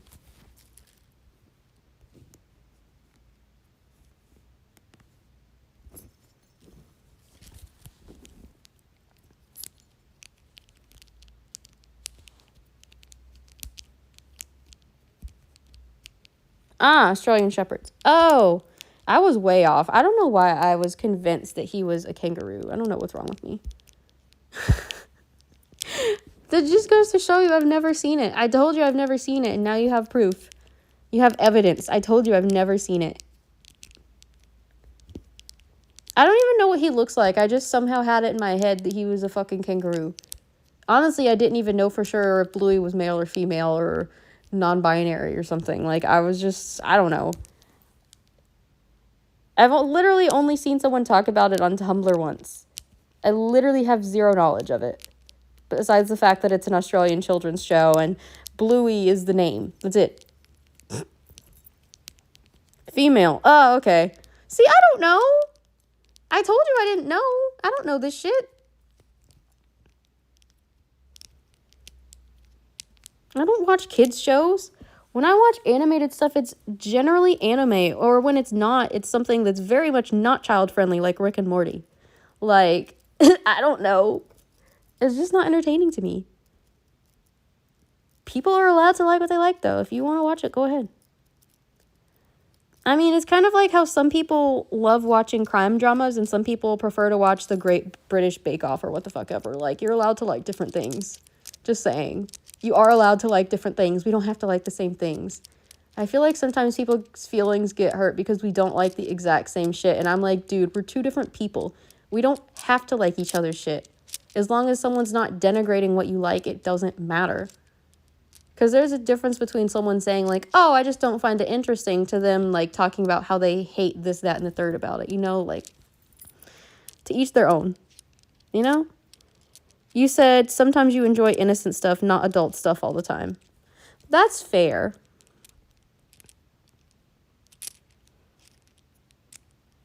Although I feel like, for me, that's what fluff fan fiction is for. Or paging through, like, I don't know, baby animal cute friendship videos like ducklings or something. Or what's something else wholesome? Oh, there's that channel where that guy just goes out to bless people every day. Like, I feel like those are wholesome things. You know, fucking hell. Definitely better doing this on my left hand, but whatever. I understand. You like to decompress with something innocent. I mean, there's a reason that, like, when I watch shows, I don't tend to like the particularly dark anime, if you know what I mean. Like, I really love That Time I Got Reincarnated as a Slime. Like, even though serious stuff happens and people die and there's fights and stuff, it's not, like, just this ultimate, like, tragic, angsty show. Because some shows are just built on angst and tragedy, like Attack on Titan, like, for real. Whereas sometimes it feels like every time you turn around, some shit is happening. Or that one thing with, was it Magic and Knights or Knights and Robots? Or Knights and Robots. Actually pretty lighthearted, you know? Even with the heavy subject material like war and colonialism, there was just something happy and upbeat about the show versus, hell, I don't know, Overlord. You know? Like, there's a difference. The tone is different.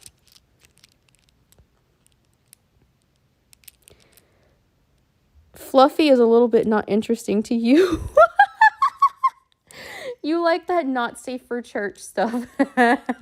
Really? Huh. I knew that you weren't particularly religious, but I guess I just assumed if someone... That was very bad of me, because, like, my religion, for instance, has no bearing on whether or not I like that kind of content. And yet somehow I fell into the trap of thinking that just because you're religious that you must also like certain kinds of content. Like, I don't know what's wrong with me. See, this is what I'm talking about. Even when you try not to be prejudiced, you have biased thinking. I don't know why I assumed you wouldn't read it. I don't know. Anyway.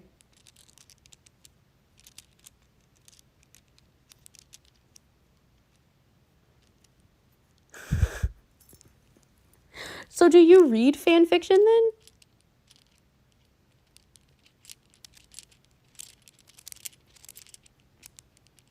Nice. You read the hell out of it. Cool. What fandoms do you like to read? If I may ask, if I may be so bold.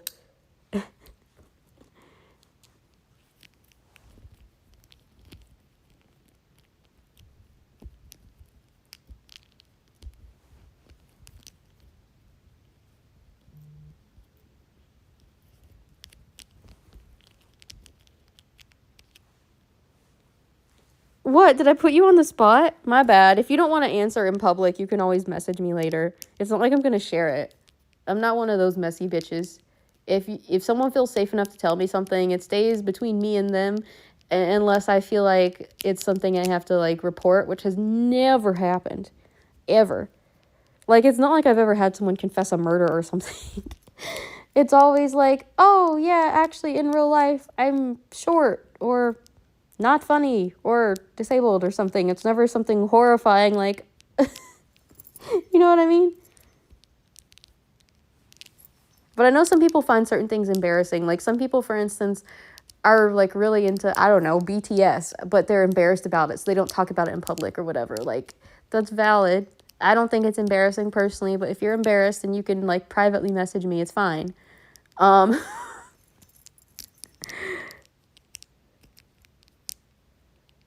just glad no one has ever done that before, and I hope no one ever does. But an attention seeker or an idiot or someone who's so confident they won't get caught that they think they can say whatever they want, I don't know.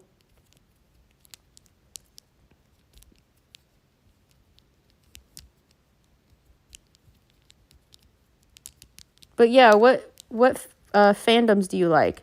You don't have to tell me like your pairing or your trope or your whatever that you prefer, because like for instance, some people like coffee shop AUs, or they like what's a trope they like? Fake dating or something, or like a soft version of a character, or they like this one specific pairing, or they like this one specific fix it type of, like you don't have to tell me that specific stuff.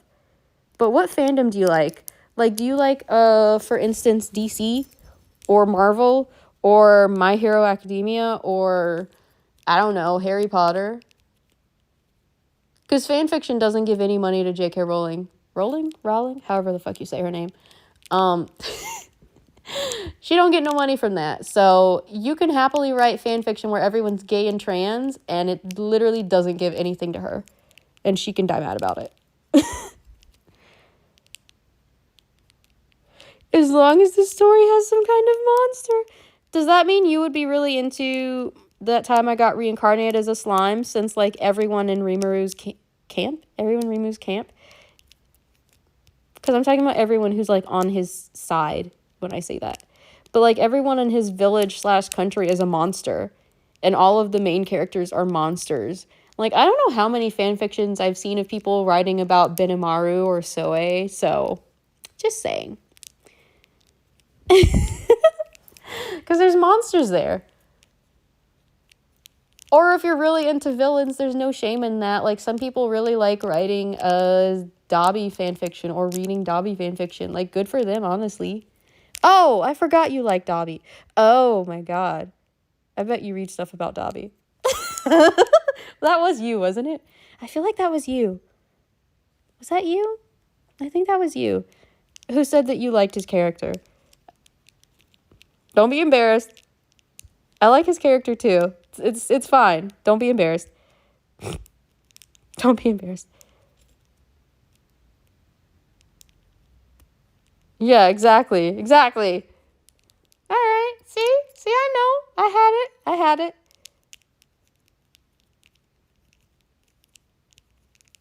Yeah, I had it. See?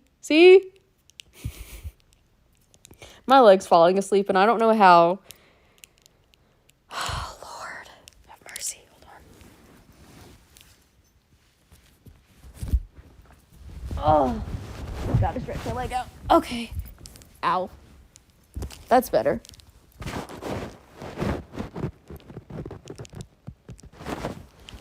Read you like a book? I'm just saying. I was just saying.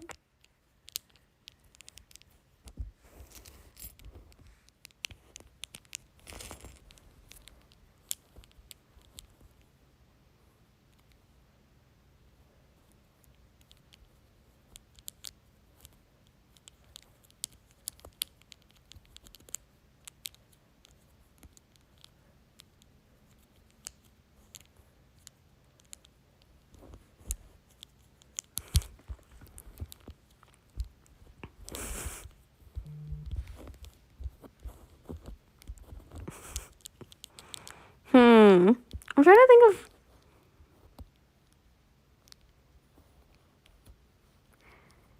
Do you... Who else do you like from that franchise? I think franchise is the right word. I don't know. Who else do you like from that franchise?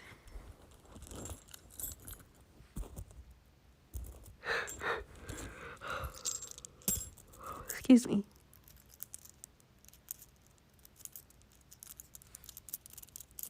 Hawks. Of course you... Wait, do you ship Dobby Hawks? Also called hot wings. Do you?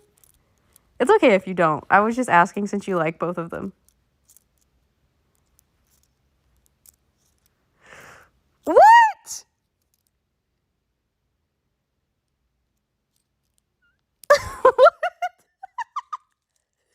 Are you okay?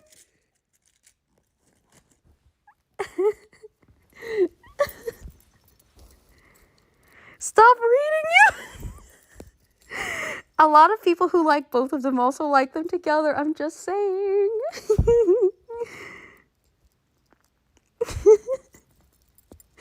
Me and one of my best friends are also Dobby Hawks shippers, and we also both like both of them. So I read the energy. I received the energy that was put out. I did. I wasn't even trying to read you specifically. I was just like, I feel like this is where this is going. I mean, hell, maybe it was some kind of psychic bullshit. I don't really know. It's fine. Do you have a favorite / preference between the two of them?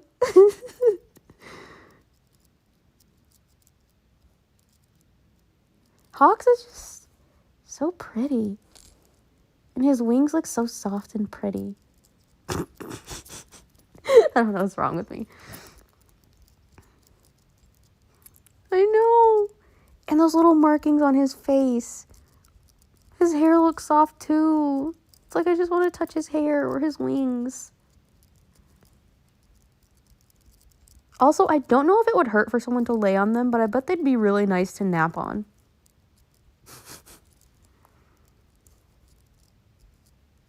I mean, if he can pick up an entire person with one feather, then probably someone napping on one wing wouldn't hurt. But I don't really know.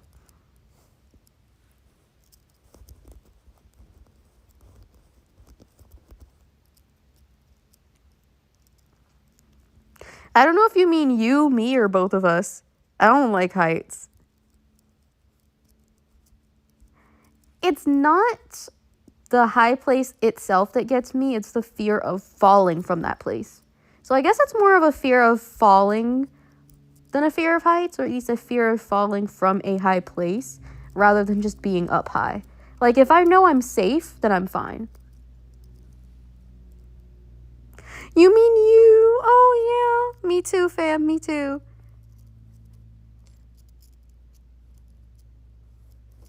Like, if I knew I was safe, I could probably, like, deal with it eventually.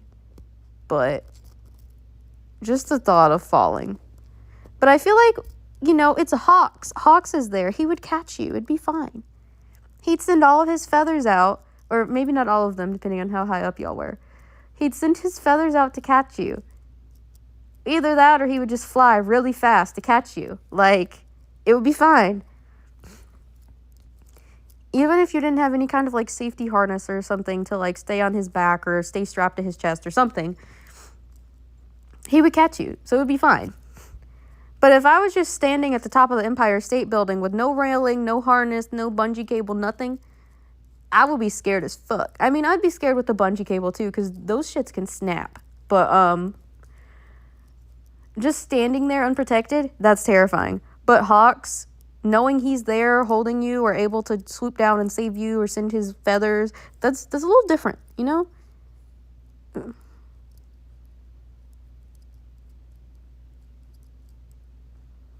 You went to a mountain park and your mom's husband left you alone to get food and you felt like you were about to die and you felt dizzy. Oh my God, they left you alone up there? Did they at least not leave you by the edge? Please tell me they didn't leave you directly by the edge. What the hell? I feel like even the people the least afraid of falling would be like, bro, this is too high. Like, I don't know. But I just feel like they would be like, this is too high, bro. This is too high.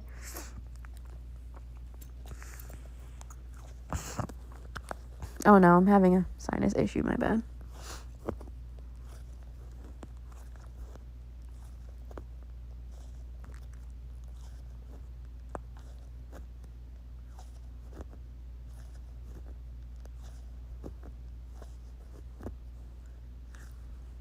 Hmm.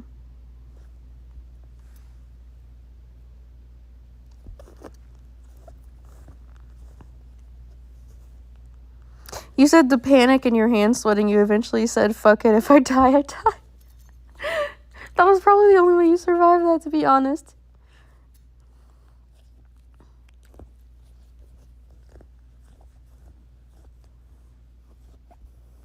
But yeah.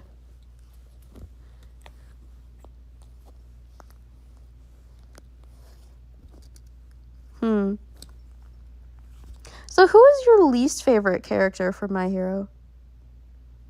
Because we already heard about your favorite characters. So.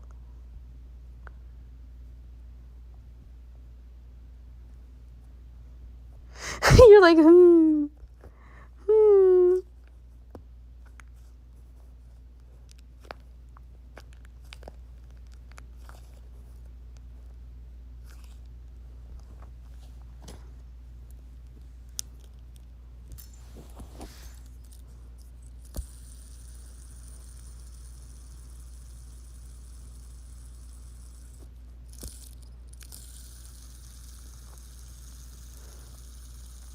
There are definitely a few people that I just, like, I really like their character, and I just can't be normal about them.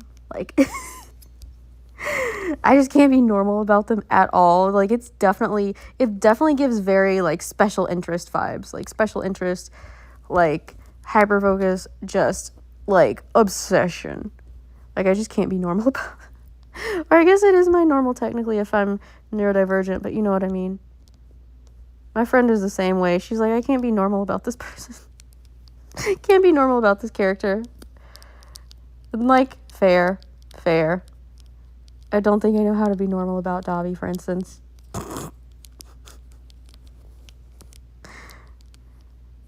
Also, I don't know what's wrong with me, girl, but I actually really like All For One's character. Like, what the hell? He's a terrible person.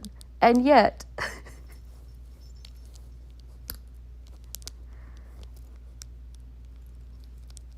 I also really like Eraserhead. I am noticing a theme of, like, all of my pathetic meows being terrible people. Either terrible people or just assholes in general, even when they're not terrible people. Because Eraserhead's not a terrible person, but he is still an asshole. So... I like Midnight, too. Sometimes she be doing too much, but she's so pretty. She just brings the bisexual right out of me. She's so pretty. And let's see. Who else do I like? I think it's funny because it's like... all of the characters I really like are just so much older than me, but it's fine.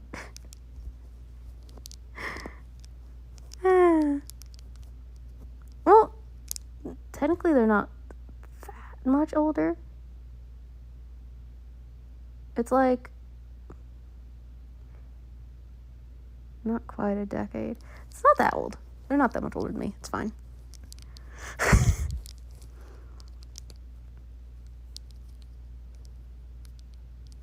I actually... one of the characters that I hate the most is gotta be Overhaul. I know a lot of people like him because they think he's hot, which, okay, good for them. I don't actually find him attractive, but to each their own. You're allowed to like what you like. But just the fact that he decided to personally torture a child 2,000 times every day for 2 years, and I was abused as a child, I was just like, no, I hate his ass. Like, and you would think we would have so much to bond over since we're both germaphobes, but no, I don't like his ass. Fuck him. No. I don't like him. His power is cool, but he's such a dick. Anyway, I don't like him, as I said. Who else do I just really... I feel like it's so common to hate Endeavor, though.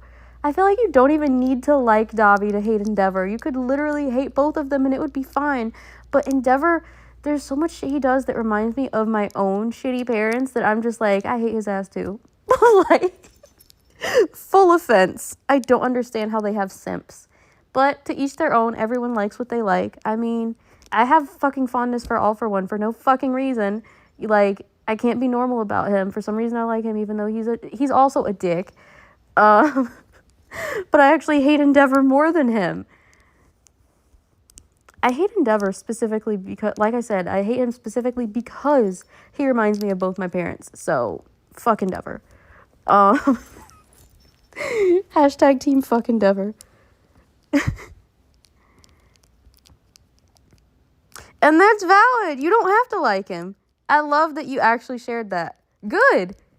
Honestly, he's a pathetic little man. Probably no one should like him, but I do. Like, that's fine. You're allowed to like what you like and not like what you don't like, and that's fine. I feel like people get so upset thinking that we all have to like the same thing, but we don't. There are people who don't even like Dobby, and I'm fine with that. I love Dobby. You know? Oh my god, I love... Yes. Thank you. I love Tomura Shigaraki, yes. Yes. That's my baby girl. He's not actually a girl, but there's a meme going around. Anyway, yes, I love him. I can't be normal about him either. I can't be normal about anyone I like. What the fuck? I'm sorry, I can't be normal about people. It's like, if I like someone, I like them. But not like in a like yandere kind of way. I don't think. Like, I'm not crazy. And I'm not a murderer, so. But anyway, yeah.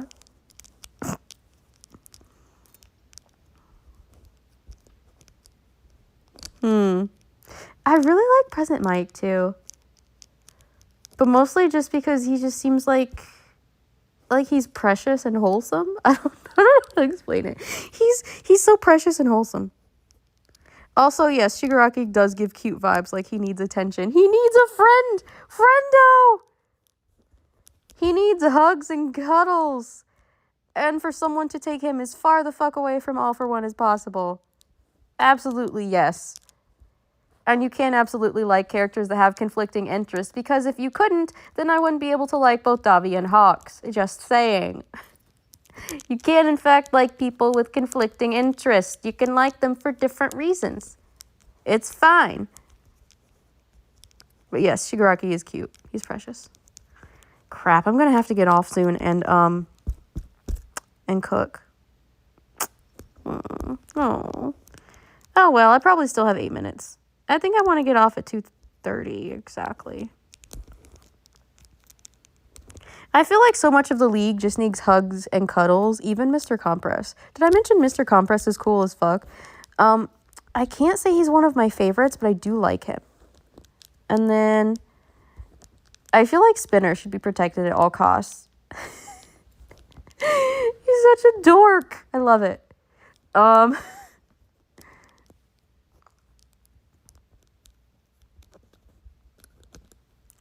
There wasn't a lot that,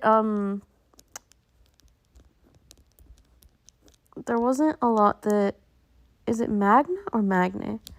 I'm not quite sure.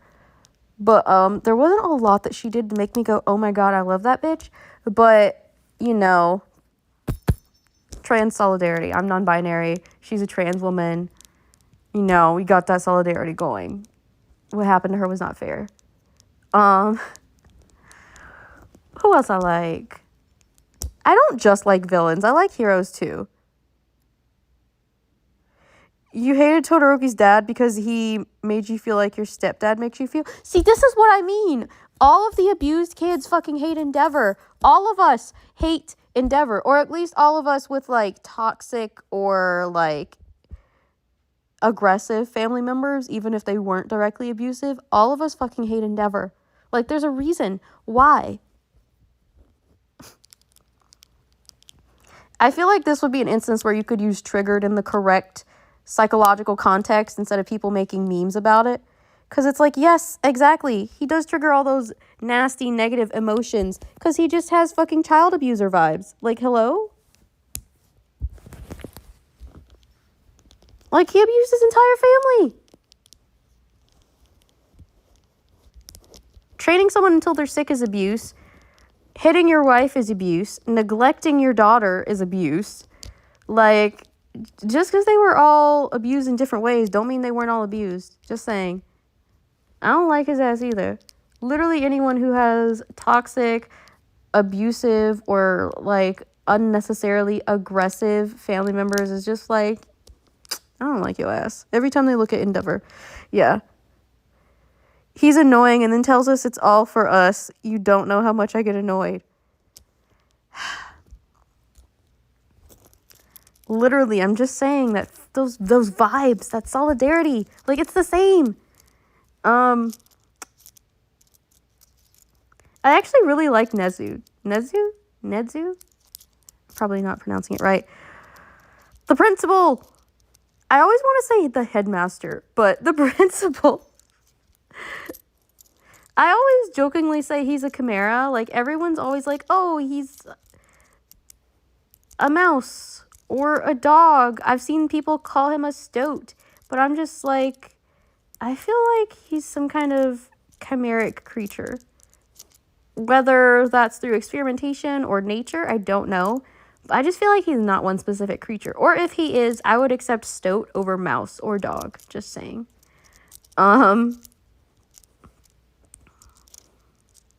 He's so chaotic. I love him. Who else do I like amongst the heroes? I don't know. I have a love-hate relationship with All Might. I feel like sometimes I love him and sometimes I hate him and sometimes I have no feelings about him. And it just really fluctuates. It really do be changing by the day and I don't fucking know why. But sometimes I can't stand him and sometimes I'm just like all for him and sometimes I have no feelings for him and it's just it oscillates. It's very extreme. Like, I don't know.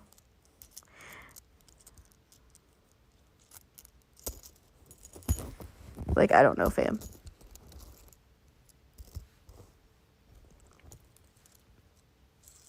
And then Sir Night-Eye just got on my last fucking nerve. I did not like his ass. He's just kind of a dick. It's so interesting because some people are dicks, like Eraserhead, and I'm like, oh, I love him. And some people are dicks, and I'm like, I hate his ass. Like, it's like, what? What? It was an ongoing joke every time I go to my cousin's house to complain about how much he pisses me off and call him Todoroki Dad. I mean, if the shoe fits, if it walks like a duck, if it quacks like a duck, if it has fucking duck feathers, it's probably a fucking duck. In the same vein, if he sounds like Endeavor, if he acts like Endeavor, if at times he even fucking looks like Endeavor, then he's probably either Endeavor or exactly like him. So you know what? That's valid.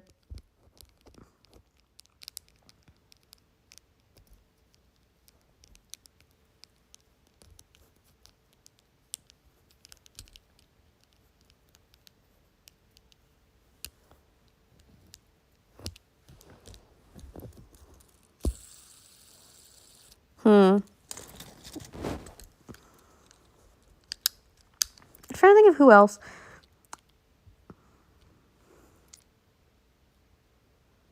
I adore Toga. I just want to adopt her. Her parents were shit.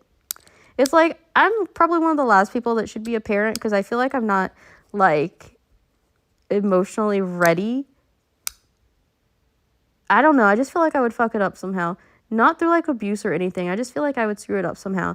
Like, I don't think I'm built for this. But I feel like the bar is literally so low. Like, the bar is literally in hell. The bar is in hell. I cannot do worse than her parents.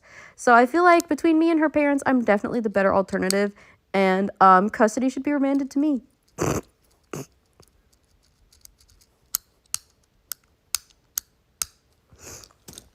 Yeah.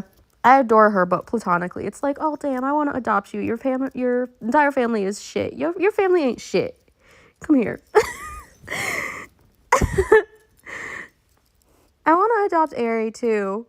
Clearly, her family ain't shit, because her mother abandoned her, and I don't know if you see Overhaul as her adoptive father/brother, or just her sinister guardian, but he ain't shit either. Her family sucks.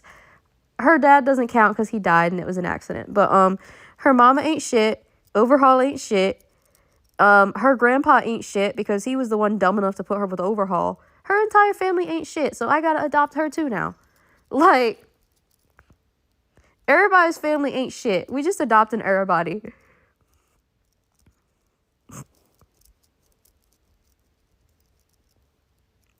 You thought of adopting her too? See what I mean? It's like, technically, I'm not old enough to be your mama.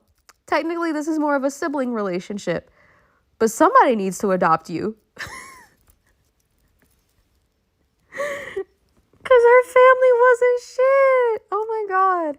All they did was suppress her quirk and her nature, and it made her go crazy. And like, she was literally starving, and just the way they yelled at her and treated her like she was a freak. I'm like, your family ain't shit. Come here.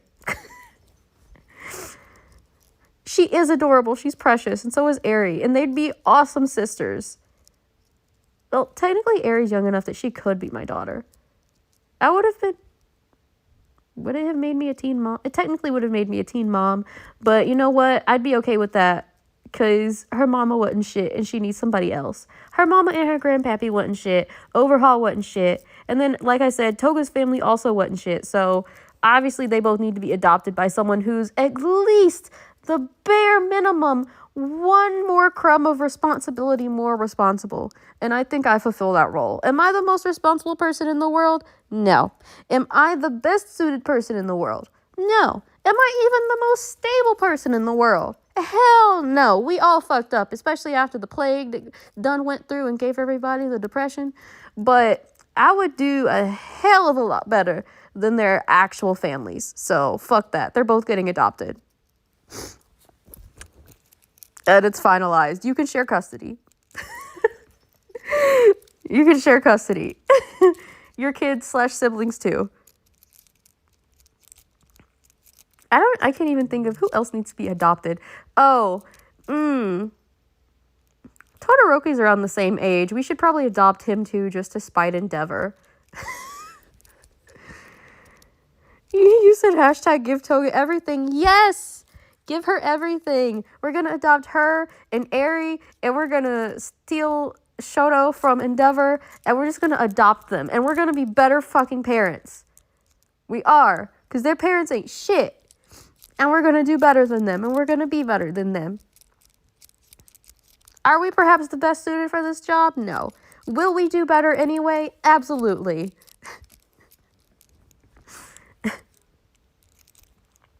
Mm-hmm.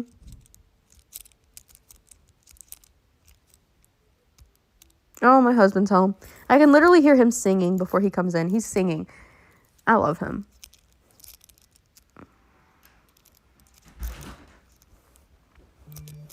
Hey, baby. Hey, sexy. You hear him? He's here. It still didn't work? Nope. He is vibing. He came home feeling himself. It's beautiful. No, it didn't work. I had to stream on my phone, so I ended up just chatting for 2.5 hours. Some weirdo. Magic Cat said, are you vibing? Why is the camera on? Because you can't stream without it on your phone. Gotcha. Yeah. I tried turning it off or not activating it, and it wouldn't let me launch live stream. Which is why they're getting a beautiful view of our couch. Very up close. You can't even see the whole couch. It's just one section of the couch. And my hand. I think that's Mila's side. Mila's whatever of the couch. Yeah. Did you show them the air horn? The air horn? No. You can show them your air horn. No. Why not? Bring that shit over here.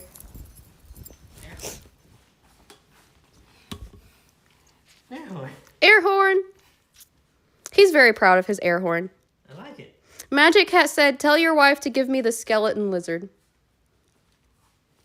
I mean, we can print one. I don't know if I have the color anymore, but we can print one. He said we can print one, but he doesn't know if we have the color anymore. Also, I really wanted to play the air horn, but I thought that might not be a good thing to do on stream. Probably not. It'll compensate for the noise, but I still wouldn't recommend it. Yeah, I wouldn't recommend it either. Also, even if he did make it for you, I don't know how you would actually get it. Which country is she in? I don't know. I never asked because I don't want them to accidentally dox themselves on stream. Which country should... Fine. What country? He says what country should be fine. Yes, an actual air horn. We have an actual air horn. He wants to know, he's trying to see if it's possible to ship something to your country, I think. Or something. Yes. Though I don't know if the temperature is going to be good for it currently. Oman? Is that a country? Can you smell it? Oman. I was like, is that a country? I'm sorry, I'm not up to date on all of my geography. There are literally... Yes. It's in the Middle East. Well, I knew Middle Eastern, but yeah. It's not like I've memorized every country on the map. Plus, new ones keep popping up. People keep doing things like wanting independence or breaking away from the mother state. What do they usually say it as? Their inflation percentage is very low. Your inflation percentage is very low, apparently. He might have Googled your country. It's only at 2.81%. 2.81%. Oh, yeah. The US is doing Das ist gut. better. Oh, shit. We're at 8%? Yeah. God fucking damn it. Oh, well. EU is 9.22%. Thug life. EU's at 9.2? Jesus. No wonder your boyfriend said that... actually, never mind. After Brexit, Britain's not even in the European Union. Huh. I wonder if they're doing better or worse. Probably worse. Huh. You can't drink there. Ew, people normally say Oman. That's hilarious. Those are two different vowels to me. Oman and Oman are two different words. Old man. Also, he said you can't drink in your country. Well, that makes sense. I'm pretty sure it's a Muslim majority country, and it is in the Middle East. So that does make sense. I'm surprised that it's just not available at all for the non-Muslims, though. Interesting. The entire state doesn't allow it. That's what I'm saying. You gotta go in the middle of nowhere to have your little thing. That's what I'm saying. It's a little weird because, like, we were talking the other day about how there are populations of non-Muslims who have their own schools to send their children to, too, if they want. Huh. Well, you have alcohol stored in your everything right now. I'm pretty sure that, like, there's probably some people bootlegging, like, NGL. I told you it's in the desert. He said, I told you it's in the desert. Yeah, they're probably making that Middle Eastern moonshine. That white lightning. That's funny because obviously you can have alcohol in my country, and we actually have a lot of it in our house. Like, it's perfectly legal where we are. There was a time in our history where it wasn't legal because we had to deal with prohibition, but that was before my time. I mean, hell, that was before my parents' time. Was that before my grandparents' time? I don't know when prohibition ended. Hold on.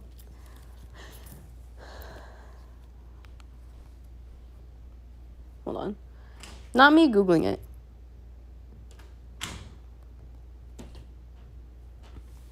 The heat. What do you even mean by that?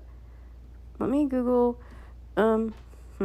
When did prohibition... Oop, fuck. Here we go.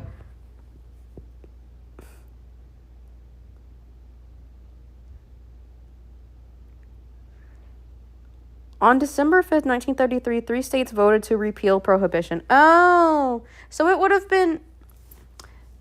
They would have just been born. So they wouldn't have had to deal with it, but they technically would have been alive for some of it, for the tail end. Okay, good to know. Good to know. I had to Google that. Hot AF here in the morning. I can imagine. I mean, we have some hot places in our country too, but like we also have some really cold places. And some places where you experience all 4 seasons in one day. It's great. Except it's not, because it's terrible.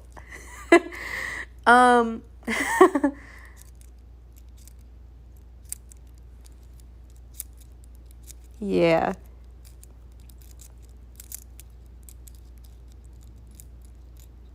But yeah, I think he was going to see if it was technically possible to ship something to you.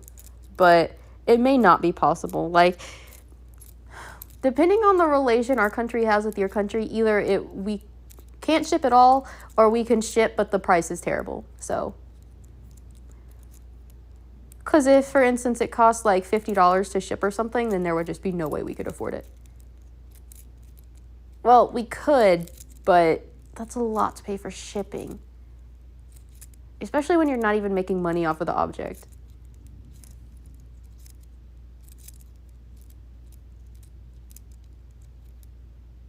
I have no clue.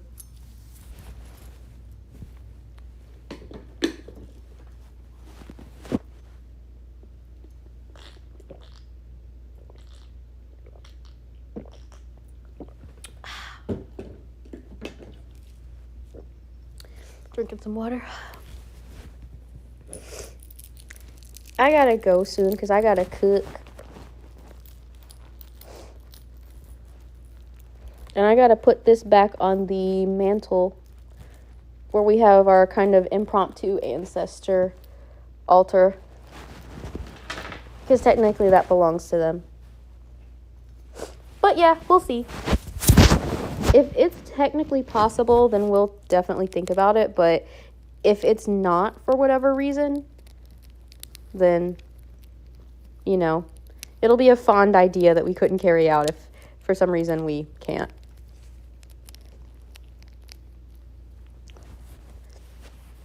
It's not for a lack of desire to, but we just sometimes the US doesn't ship to certain countries. Or sometimes certain countries don't accept packages from the US. Or sometimes it's just too damn expensive to ship. But we'll see. Folding my little tangles into the knots for travel. I hope you enjoy your food too whenever you next eat. Whenever that happens to be, because obviously you're probably not going to eat right now. Been trying to understand coding. Nice. I did pretty well in my Visual Basic class, but I didn't do pretty well in... I don't even remember what class I took at university. The Crow Sim! Yes! It would be cool, actually, to code our own game, but I don't even know how we would do that. It would also be cool if we invented our own type of code just to code our game, but I doubt either one of us is that gifted. I mean, maybe you are. I'm not. Also, I could always ask my husband if he wants to help. Took you a week to finish a simple game. I mean, at least you got it done.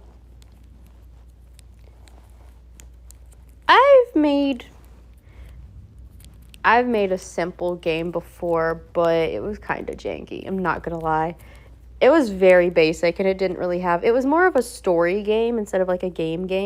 You know what I mean? I don't know how to explain it. Like, you know how some games people play for the story and some games people play for the gameplay? Like that.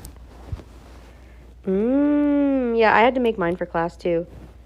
And I had to make a program for my other class. I guess I technically took 2 classes where I had to do... No, I took 3 where I had to do slight programming, but 2 of them were in college. There we go. I finally got it to go back into its not form. Because for some reason, it just wanted to stay, like, open. But yeah, this is the not form. That would be cool. That would be supremely cool. Not gonna lie.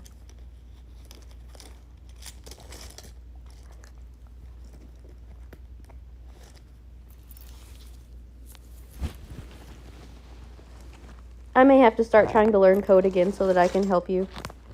But I make no promises.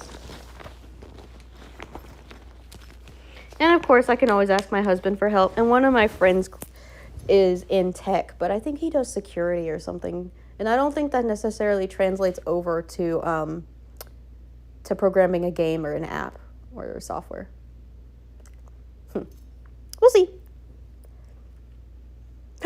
A special skin to know the people who worked on the game. Oh my god, yes!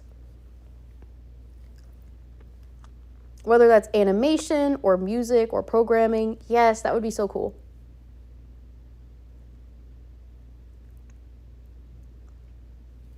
I love it.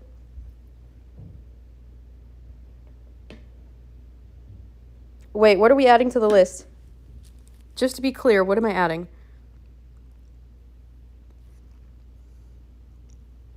There we go. Okay, screenshotted conversation. All right. Well, you can always talk to me through Discord, but I do kind of have to get up and cook. We're supposed to be having spaghetti and meatballs, which is like, it's pasta, but like specifically noodles, like pasta noodles with chunks of meat in it. And then also, I don't know if we're just going to have lettuce with it or if we're going to have corn with it too. Maybe both. I don't think we have any garlic bread left though. I'll have to check and see.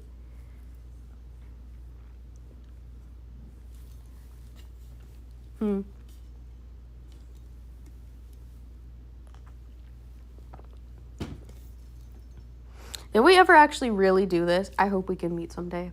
Like if we ever actually complete the game and publish it or whatever.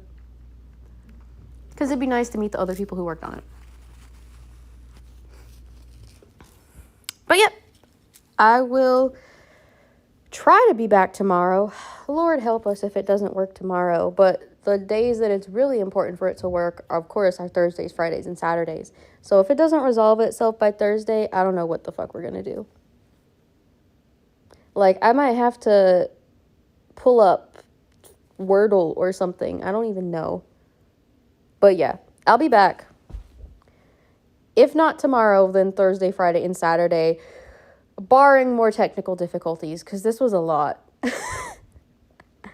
All right. Bye, Magic Cat. I'll wait a few minutes, or few moments, my bad. I'll wait a few moments just because I know that it takes a little bit for things to catch up, the audio and the text. Gotta get cooking. The meat's probably going to take longer than the pasta just because the oven has to preheat because it's baked. And then I'm going to cook the noodles on the stove. Oh, do we have? I think we do have tomato sauce. And then what else I got to do? Right, the corn. Got to get this steamed corn. And then the bread is also baked, but that takes the least amount of time, so I'll do that last. If we have any. We might not have any. Okay. I think you might be gone. But anyway, bye, Magic Cat. See you next time. Bye. This feels weird. Bye.